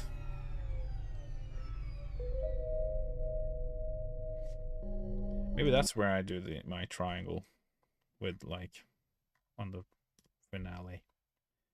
Wait, what's this? That was the gong gongs. Or the tam tams, as they say in England.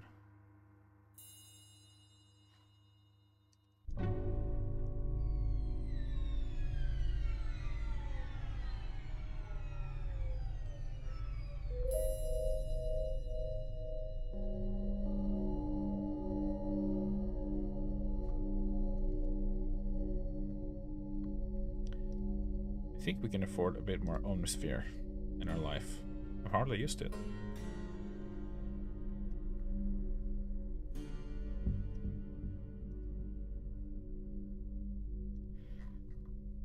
Also, this Dulcimer needs a bit more verb.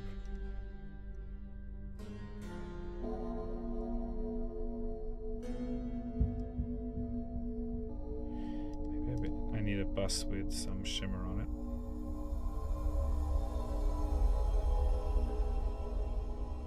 Magic Diffusion. That's a preset I made. That sounds kind of nice.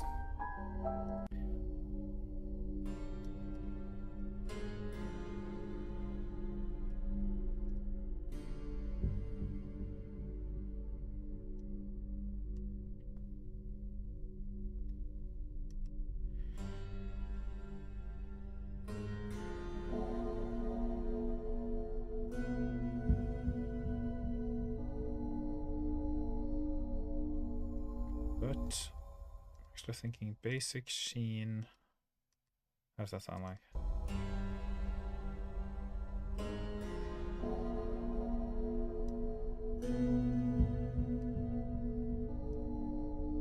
That's like doing nothing.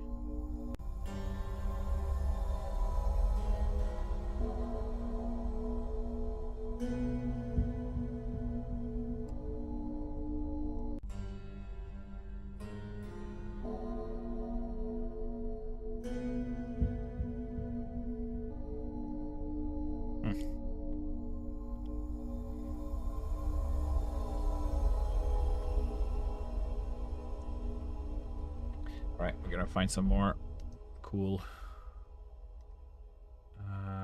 textures here. Randomize. Arrival of the Dead. That sounds pretty good.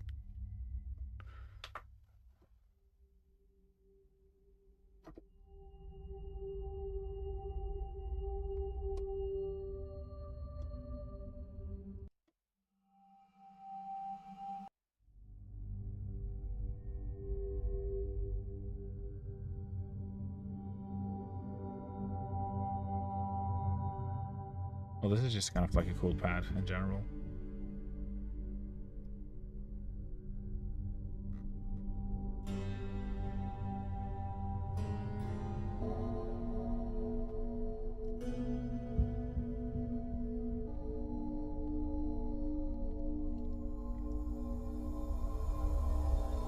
I used to do this a lot, just like go through a bunch of Omnisphere stuff and just literally find something cool and throw it on, move on, do another cool thing and throw it on, and just like find all these little like details that I could add. Bat Sanctuary. I mean, Curse of Strahd is all about bats.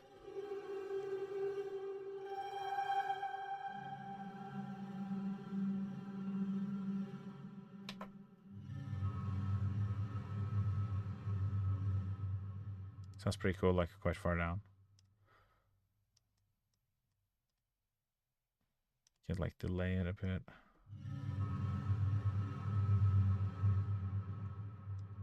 Add some attack, add some release.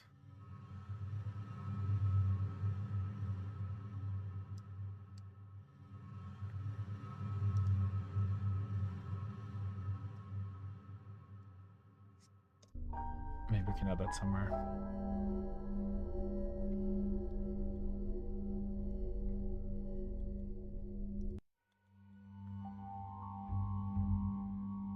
Sorry, I think I skipped. I was gonna show you the whole song, and now we've skipped a cool part. Okay, I'll play from here. Okay.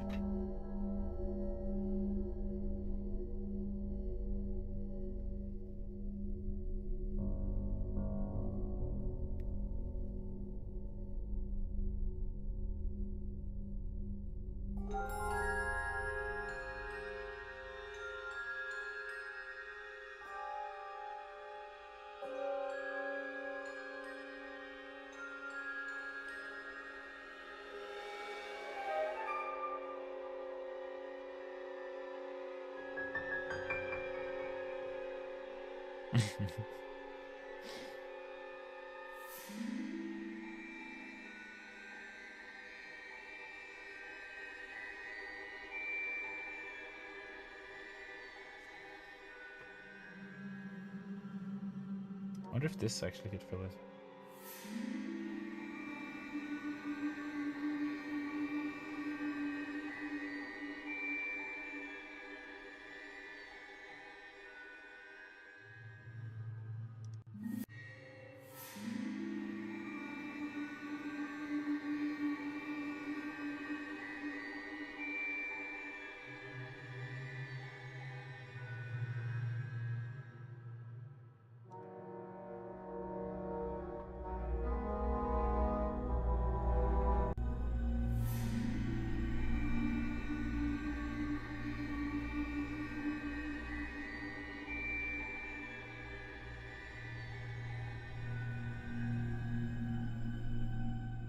I am DMing Curse of Strahd, yeah. This track I'm intending for like role-playing moments when they're like in the town, walking around the different towns, just role-playing in general as like a sort of a backing track for like talking to NPCs, figuring things out, talking amongst each other, figuring out what to do next and stuff, like a sort of general kind of like thinking music, I guess, as like a backdrop for the campaign in general. Um, I find that it's good to have music that is generally usable throughout like the whole thing, instead of focusing the music on very specific things that you're gonna do.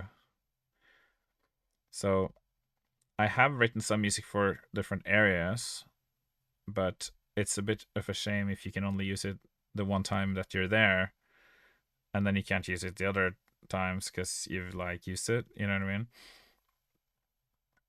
And also a lot of the time it's like a place theme. Um, it can work if it's like a big town that you're in a lot and you've written a lot of music for it. But it generally I find like the most successful music that I've written that is like for D&D is the really kind of ambient stuff like this. Works quite well as like backing for like talking, because you're like talking, and having RP and dialogue, and then you just kind of need something kind of ambient and a bit vague, but it sets the tone, and it's nice that it has some variation, but yeah, kind of immerse you a little bit in that world. If it doesn't have any variation and it sounds kind of like droll, then that's you can tend to become a bit fatigued, I guess.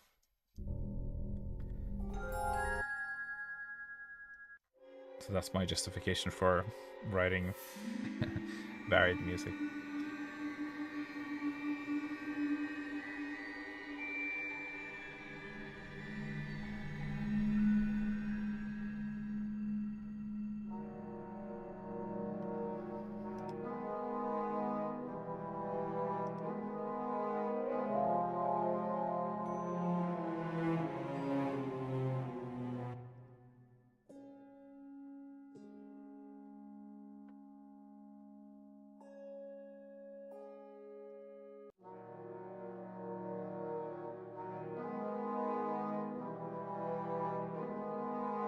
Are you playing Curse of Strahd?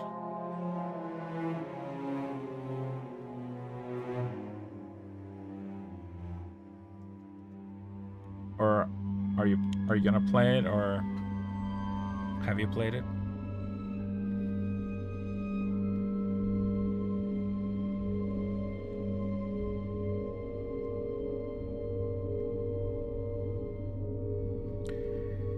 Recurring settings and themes in the campaign, like yeah, ask you to have something familiar and recurring to tie together. I deem it every other week. Awesome, that's great. Is that the reason why you wanted to check out the music, or are you coming from a different place? It's really cool if I actually have audience from the D&D um, environment. What do you say? The D&D community, because a lot of the people that are watching me come from a different community, and I'm hoping I can kind of break into the D&D community more.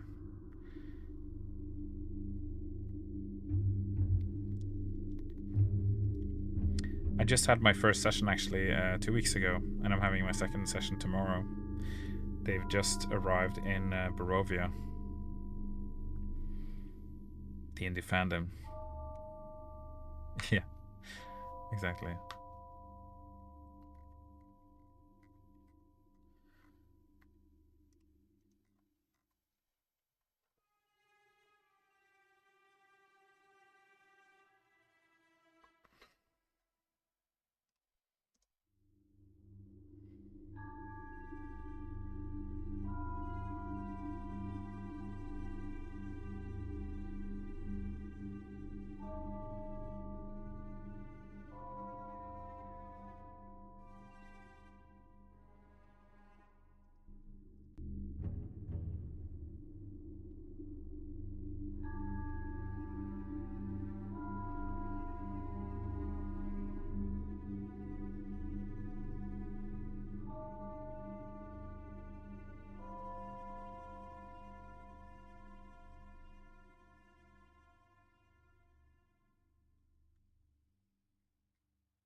Oh, these are set to. Oh, this one is set to Mercado. That's why it was like that.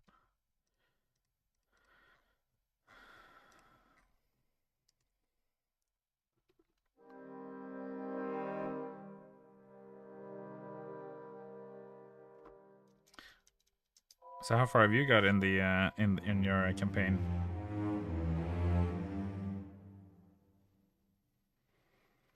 You've been subscribed for a while. Actually followed because of your Mr. Strahd track. Oh, nice.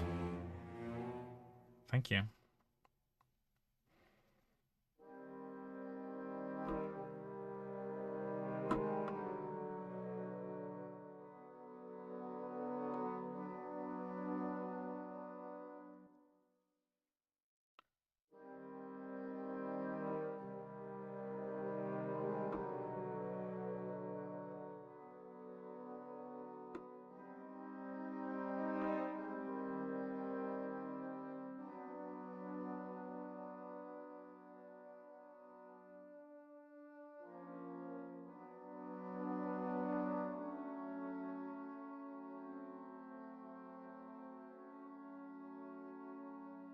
This track is actually a bit similar to Mists of Strahd because it's written in the same kind of way. I tried to for Mists of Strahd. I did like a 10-minute kind of trying to just put as much stuff as I could into like 45 sessions. Wow, nice. All over the place. Returned to Kresk and delivered the dress to the abbot. Oh, wow. 45 sessions. That's a lot. That's cool. Yeah, so when you found the Mists of Strahd track, that was like an hour track, right? Do you think that the most useful music is the stuff that is like an hour long? Because I know that a lot of other channels put like hour long mixes. Like as a DM, like because I have these playlists on my channel where you can like play like all the battle tracks in a row. And I made the battle tracks like 15 minutes each so that you can switch to the next track after not too long. I could put them in like a series, but in a playlist, you're kind of like you can shuffle it and stuff. I guess. Yeah, I'm just curious to hear how you as a DM like what's the what you find the most convenient.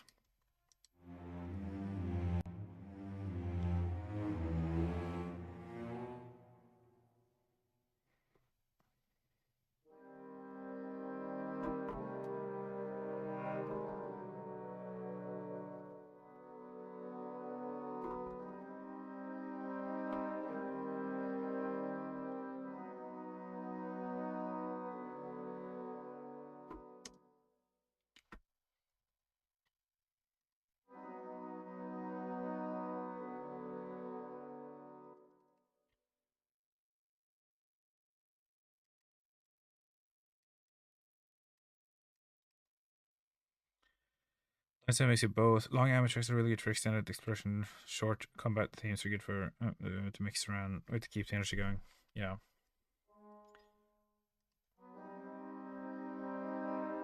I'll probably. I think when I have like enough stuff, I'm gonna do like I'm gonna do like combat like collations like 1 hour long like combat whatever playlist one or something. I feel like people will kind of it's the format that people kind of are looking for in general. They just want to put something on and not think about it anymore.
looping tracks makes it easier. Yeah, I actually on my I I play in Roll20 and I've downloaded a ton of tracks. I just make playlists and I've made a ton of playlists in Roll20, and I just press play and I shuffle play like all the tracks in that playlist. And if I don't like a track, just press next, obviously. But um, yes, I got like stuff for big battles, small battles, and chill vibe, serious vibe, evil vibe, kind of sneaky vibe, and I got like different kind of tracks.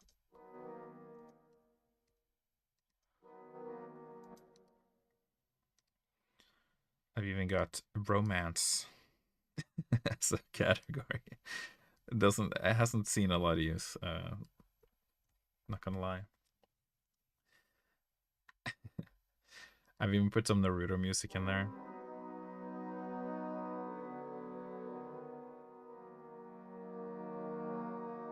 Especially for the battles, the Naruto music is really cool.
Oh.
Pitch bending at cello. Sinful.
I'm just autopiloting now. It's past my the stream end time, so I'm like getting a little sleepy. So now I'm just like a low energy mode composing basically.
Horror effects.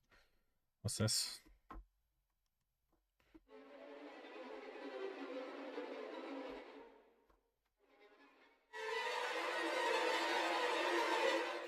Oh, that is literally horror effects.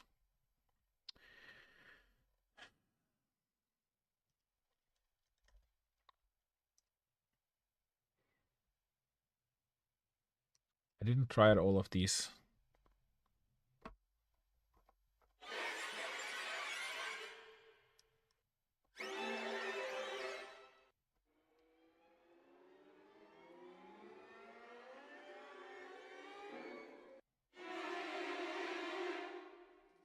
Interesting.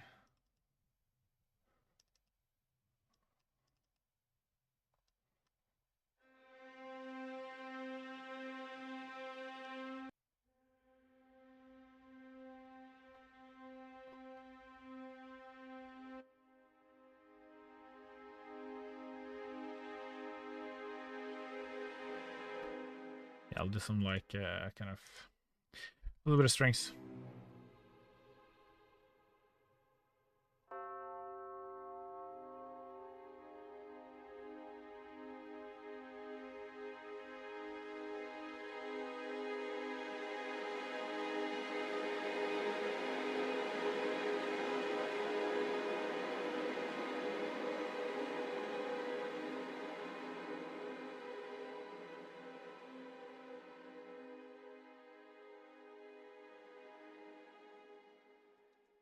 Well, that was pretty cool. It kind of it like evolved. One of those like evolution patches.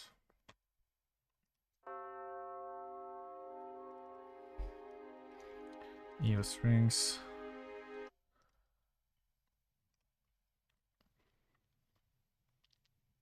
I can put some wow effects.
Can't play the same thing twice, clearly.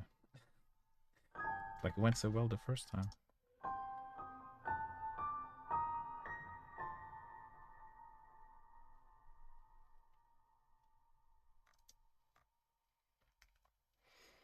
I'm actually tempted to like do like a full orchestral swell here, but I gotta load out so many instruments to do that. Maybe I can do a shortcut.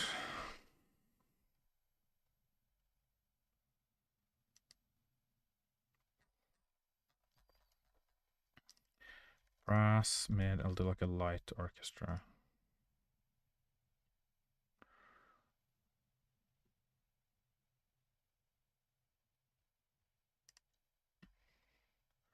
Some basses. Some cellos.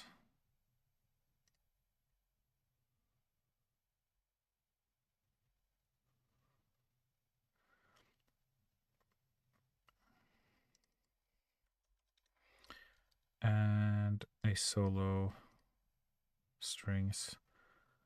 Either a violin.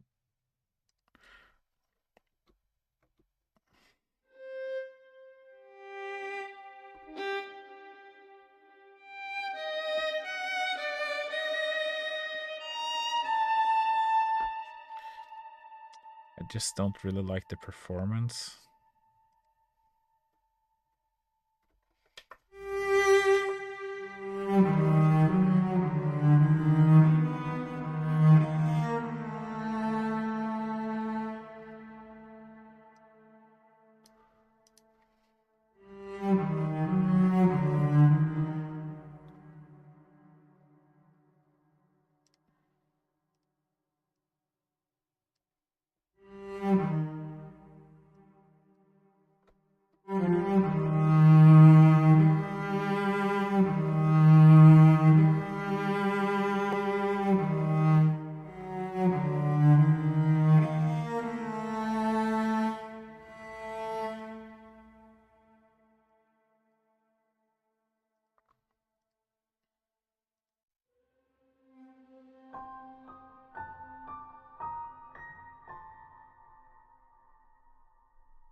I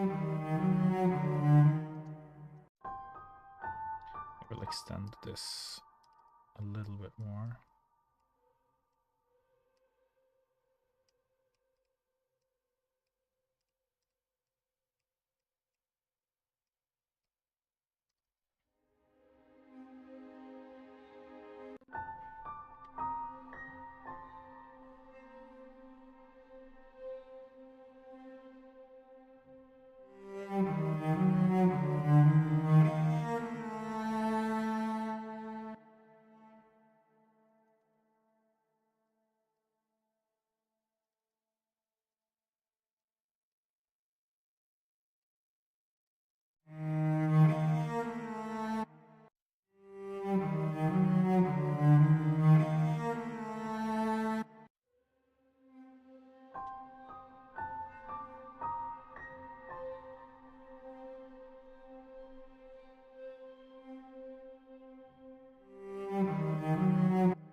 I don't know what's happening. Like, is it Sounds like it's hitting like a compressor, but there's no compressor on.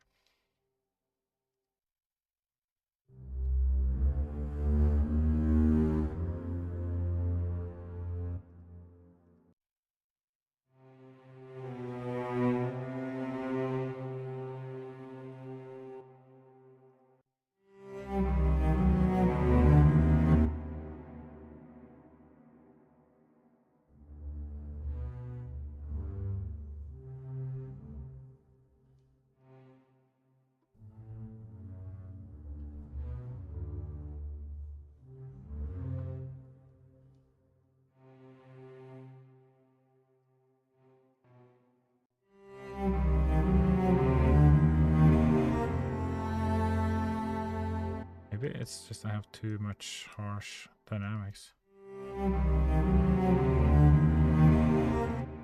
Oh, it's probably this one.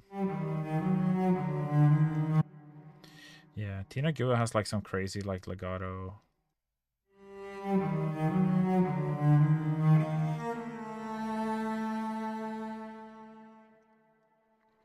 wonder if there's a way to turn down the legato volume.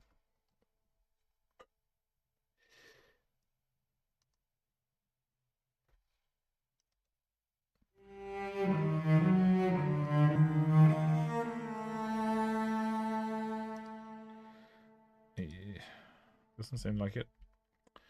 It's just the nature of the library, I guess.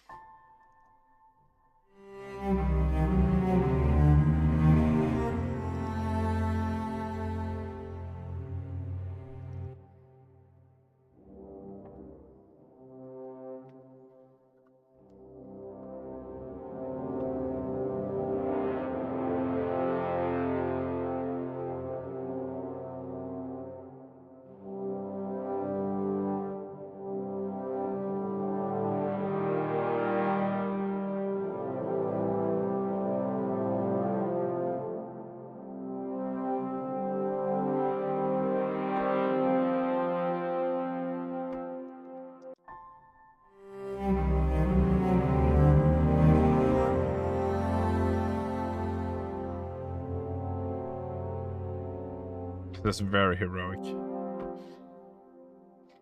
Too heroic.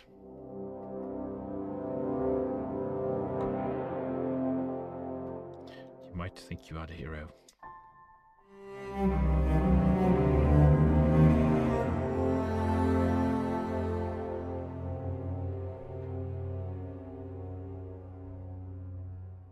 But you are not the victor.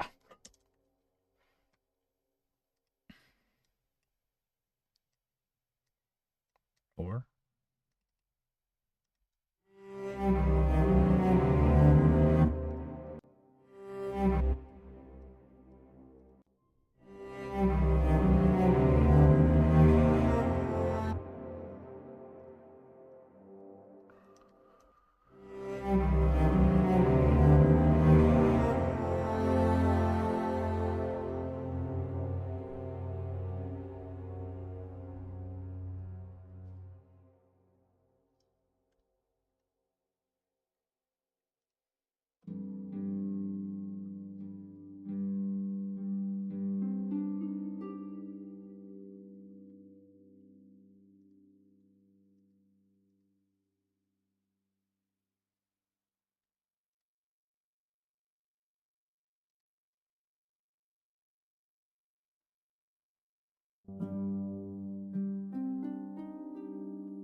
can balance this positivity with some evil.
I feel like I just need some sad strings, you know?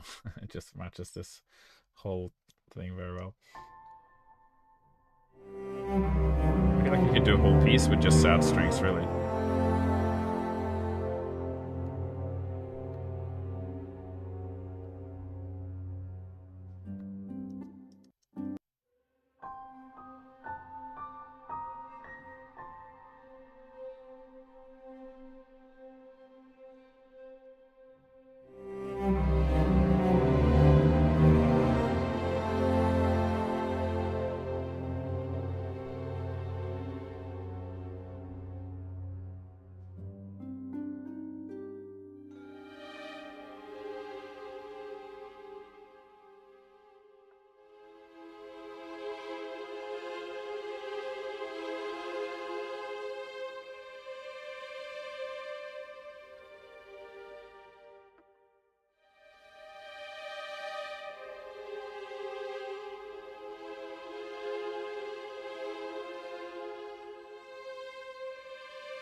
So sad.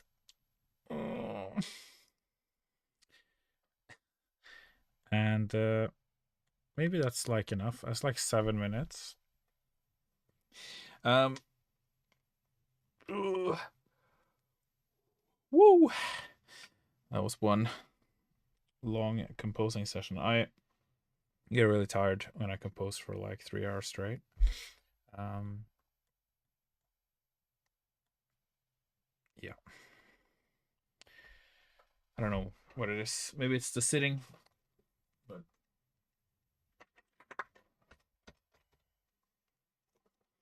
plus it's like 11 o'clock. But I mean, I have composed today for already like 6 hours or more.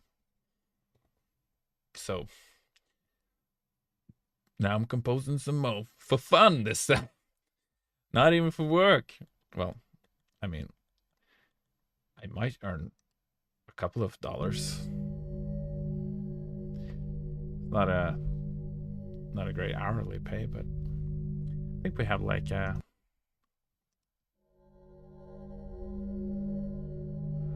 but I guess this could this loop.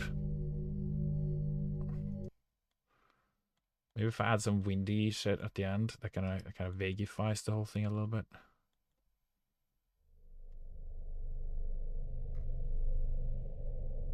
Yeah, let's do that.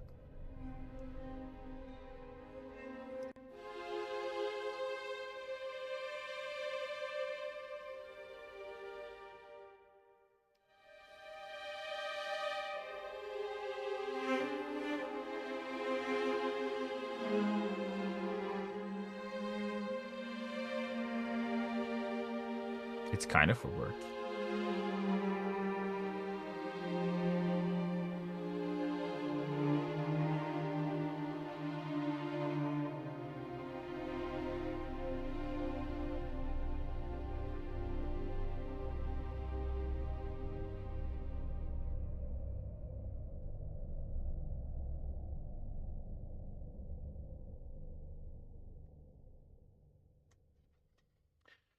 Yeah, the Patreon is it's kind of a job.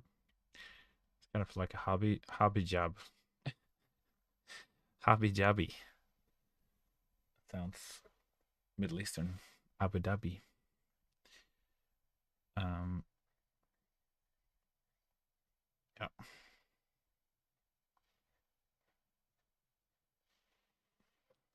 I'm probably gonna be writing some music when I'm in Japan too, but I might not have as much time because I'll be in Japan having fun. um, but I'll probably write some music, I guess. What is this thing that I put just one off? Bat.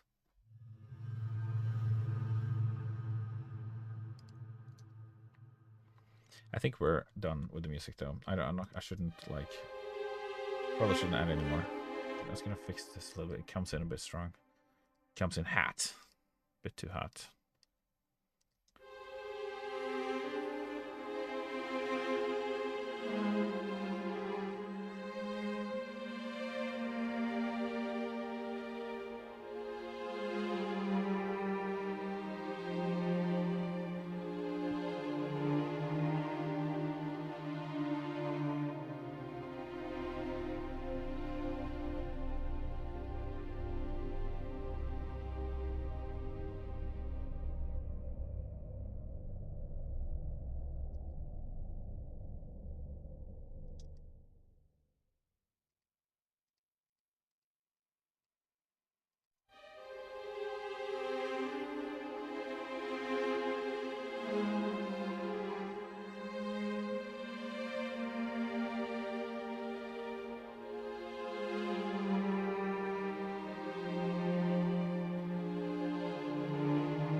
Cool.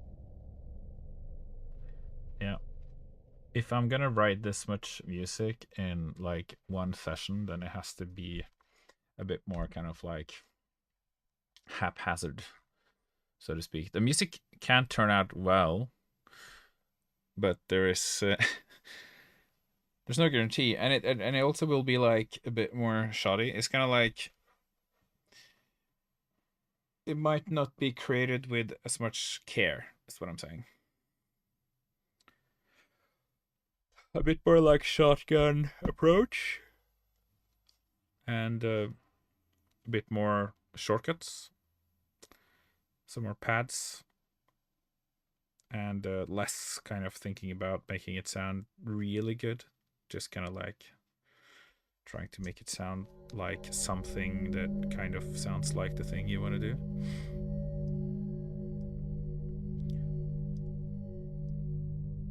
I'm curious how this would loop, so I'm gonna just try to play the loop here.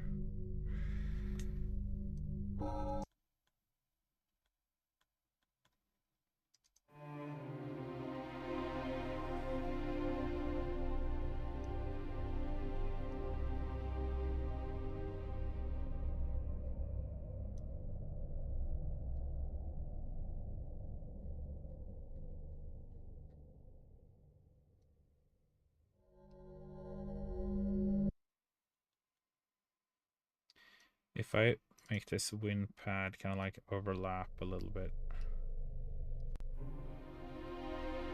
well, maybe the loop won't be as noticed.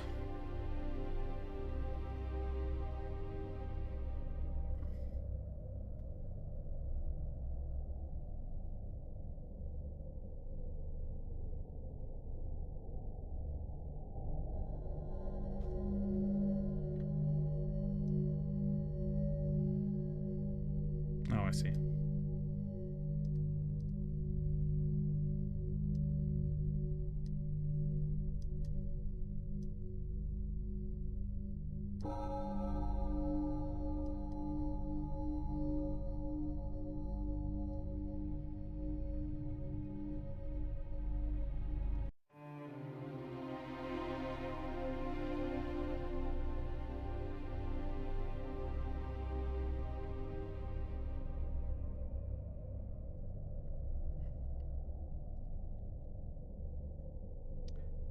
Where can I like edit?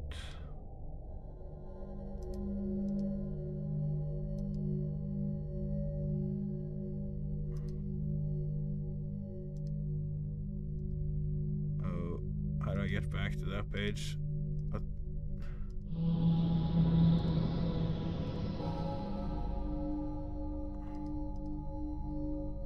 Ah, interface. There we go.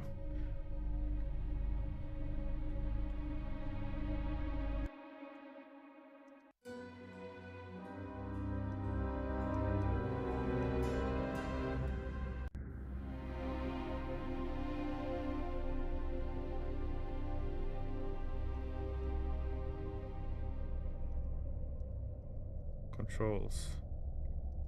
Envelope. There we go. That's the one. Just wanted to add a bit more release.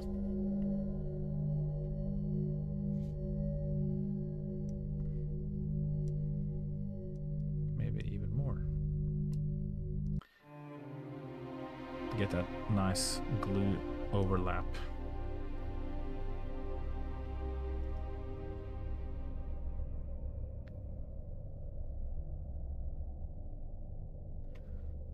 In that case, I should probably just keep it to like here.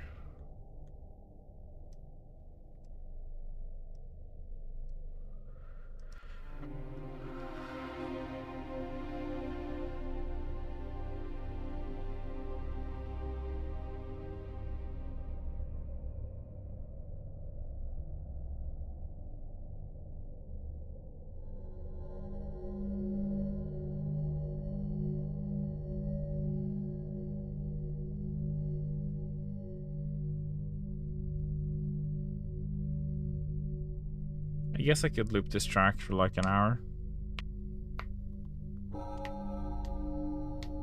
Do another hour thing. The last one was 10 minutes, but 7 minutes is not. It's not far off.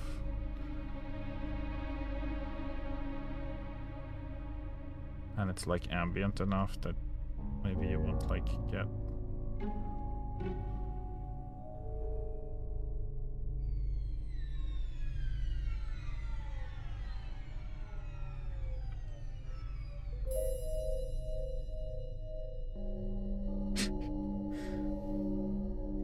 I guess there are some cheesy ideas in this, but it does make it a bit more fun, I guess.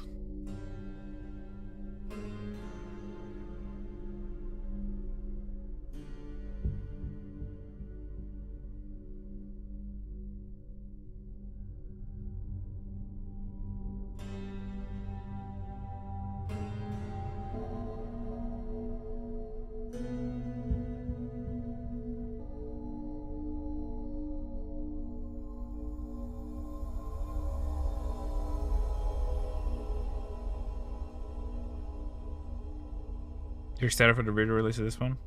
Nice. Thanks. I'll try to get it out as soon as I can.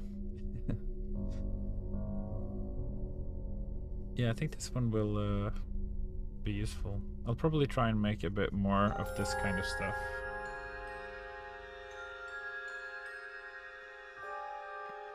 Just varying degrees of this kind of mood, because there's so many long stretches in D&D when you're playing, like where you're just kind of role playing or trying to figure something out.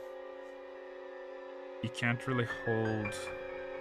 It's either you're fighting or you're kind of like in some kind of situation where you're just kind of like role playing and stuff.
I'm actually gonna add something here.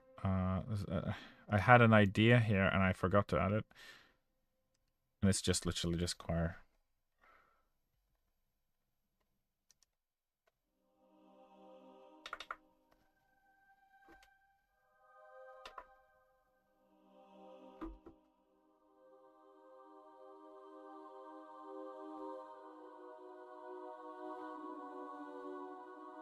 It just adds so much like kind of magic, I feel.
There's actually another choir I want to use for this part. There's another one I want to use for this one.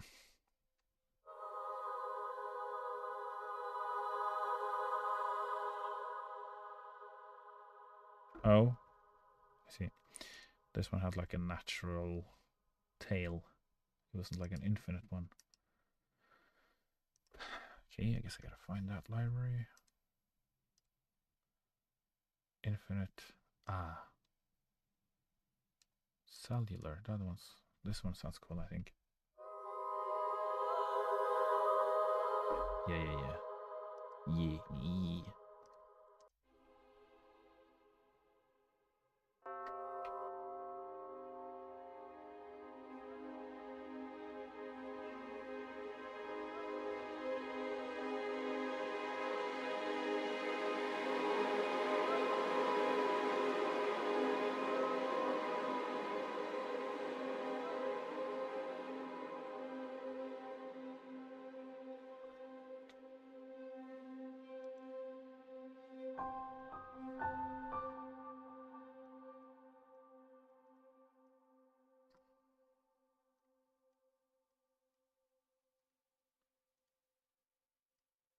It just sounds cool.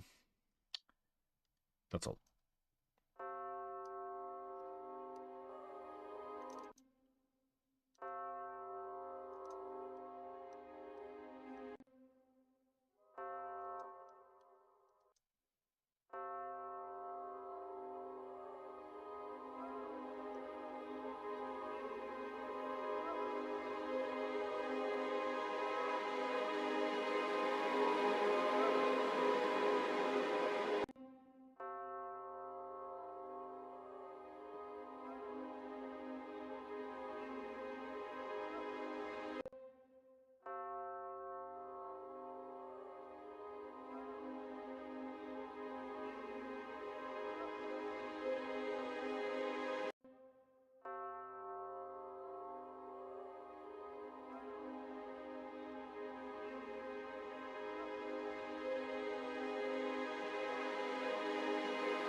kind of feel like this part sounds dumb now.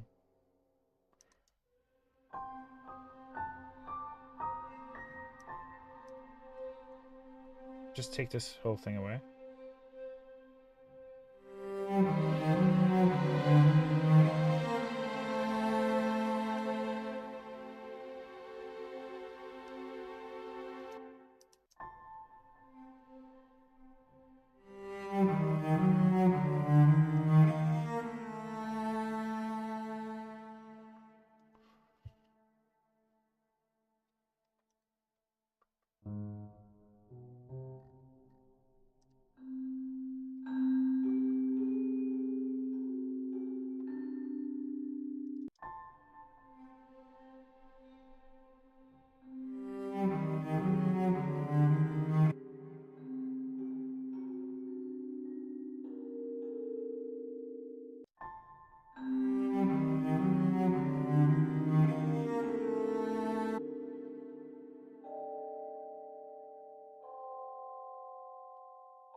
See, now I made it smaller. I placed it further in the back. It doesn't become like a big orchestral moment.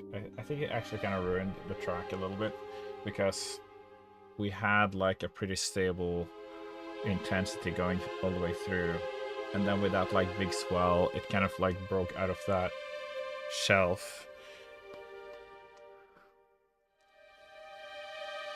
which means that every time you get back to that moment, you're gonna be like, oh, there's that thing again. You know, that really sticks out.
hear how that section sounded again.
I feel like this part is like kind of like, I don't know. I kind of want to say like any, maybe like Tatiana, that no wait, Irina or something like that. It kind of reminds me of that sort of like whole thing. This part.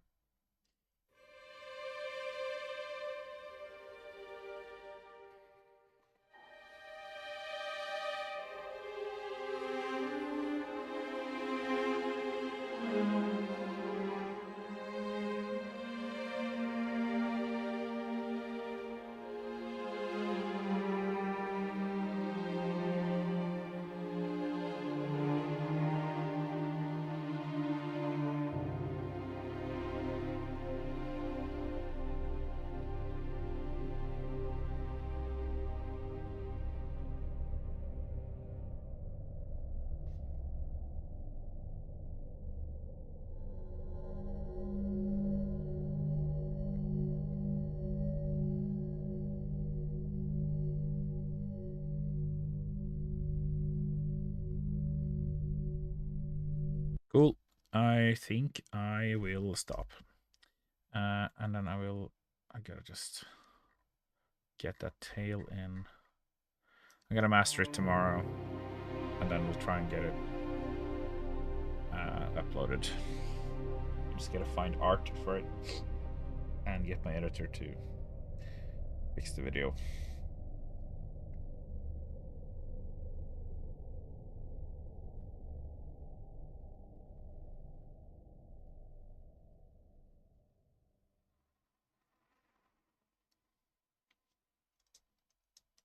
Okay, so like about here.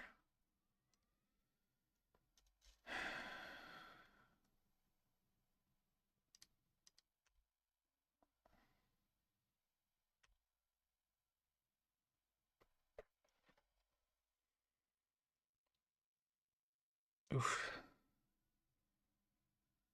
I'm tired.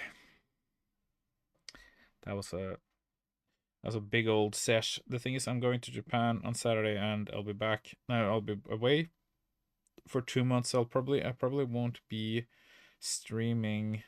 Well, I won't be streaming when I'm in Japan. So this is like the last stream that I'm gonna do before I come back in June. But yeah, you'll probably see some music either on that channel or on well, on Hightail maybe. I don't know. I don't know what their upload plan is. I've written some new music, but maybe we'll get it in the game. I mean, it is in the game, but it's not on the main branch yet. Anyway, yeah, cool. All right. Yeah, I'll try and get this track up soon before I go to Japan. Well, thank you guys uh for listening and hanging out, chilling while I'm streaming. That's nice. Nice to have a little audience. So yeah. Have a good night and have a good weekend. And I'll see you in the summer. And otherwise, just yeah, tune, stay. What do you say? Keep a lookout for new music. Yeah, thank you. I'm gonna have an awesome trip. I'm gonna eat so much awesome Japanese food and hang out in the awesome Japanese weather. And I'm gonna do some running outside because I love running and it's nice to go running in Japan.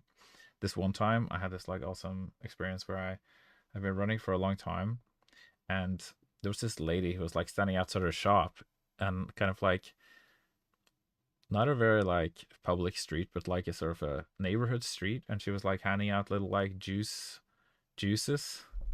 And it was like I was totally not the audience for this like little showing off the juice of her restaurant because I'd been running for like 10 kilometers when I got there and I was like oh that's perfect, and I just took like a juice and like drank it and I just ran off, and she was like yeah, yay. And it was like that guy is like never coming back to my shop ever. So yeah, it was nice juice though.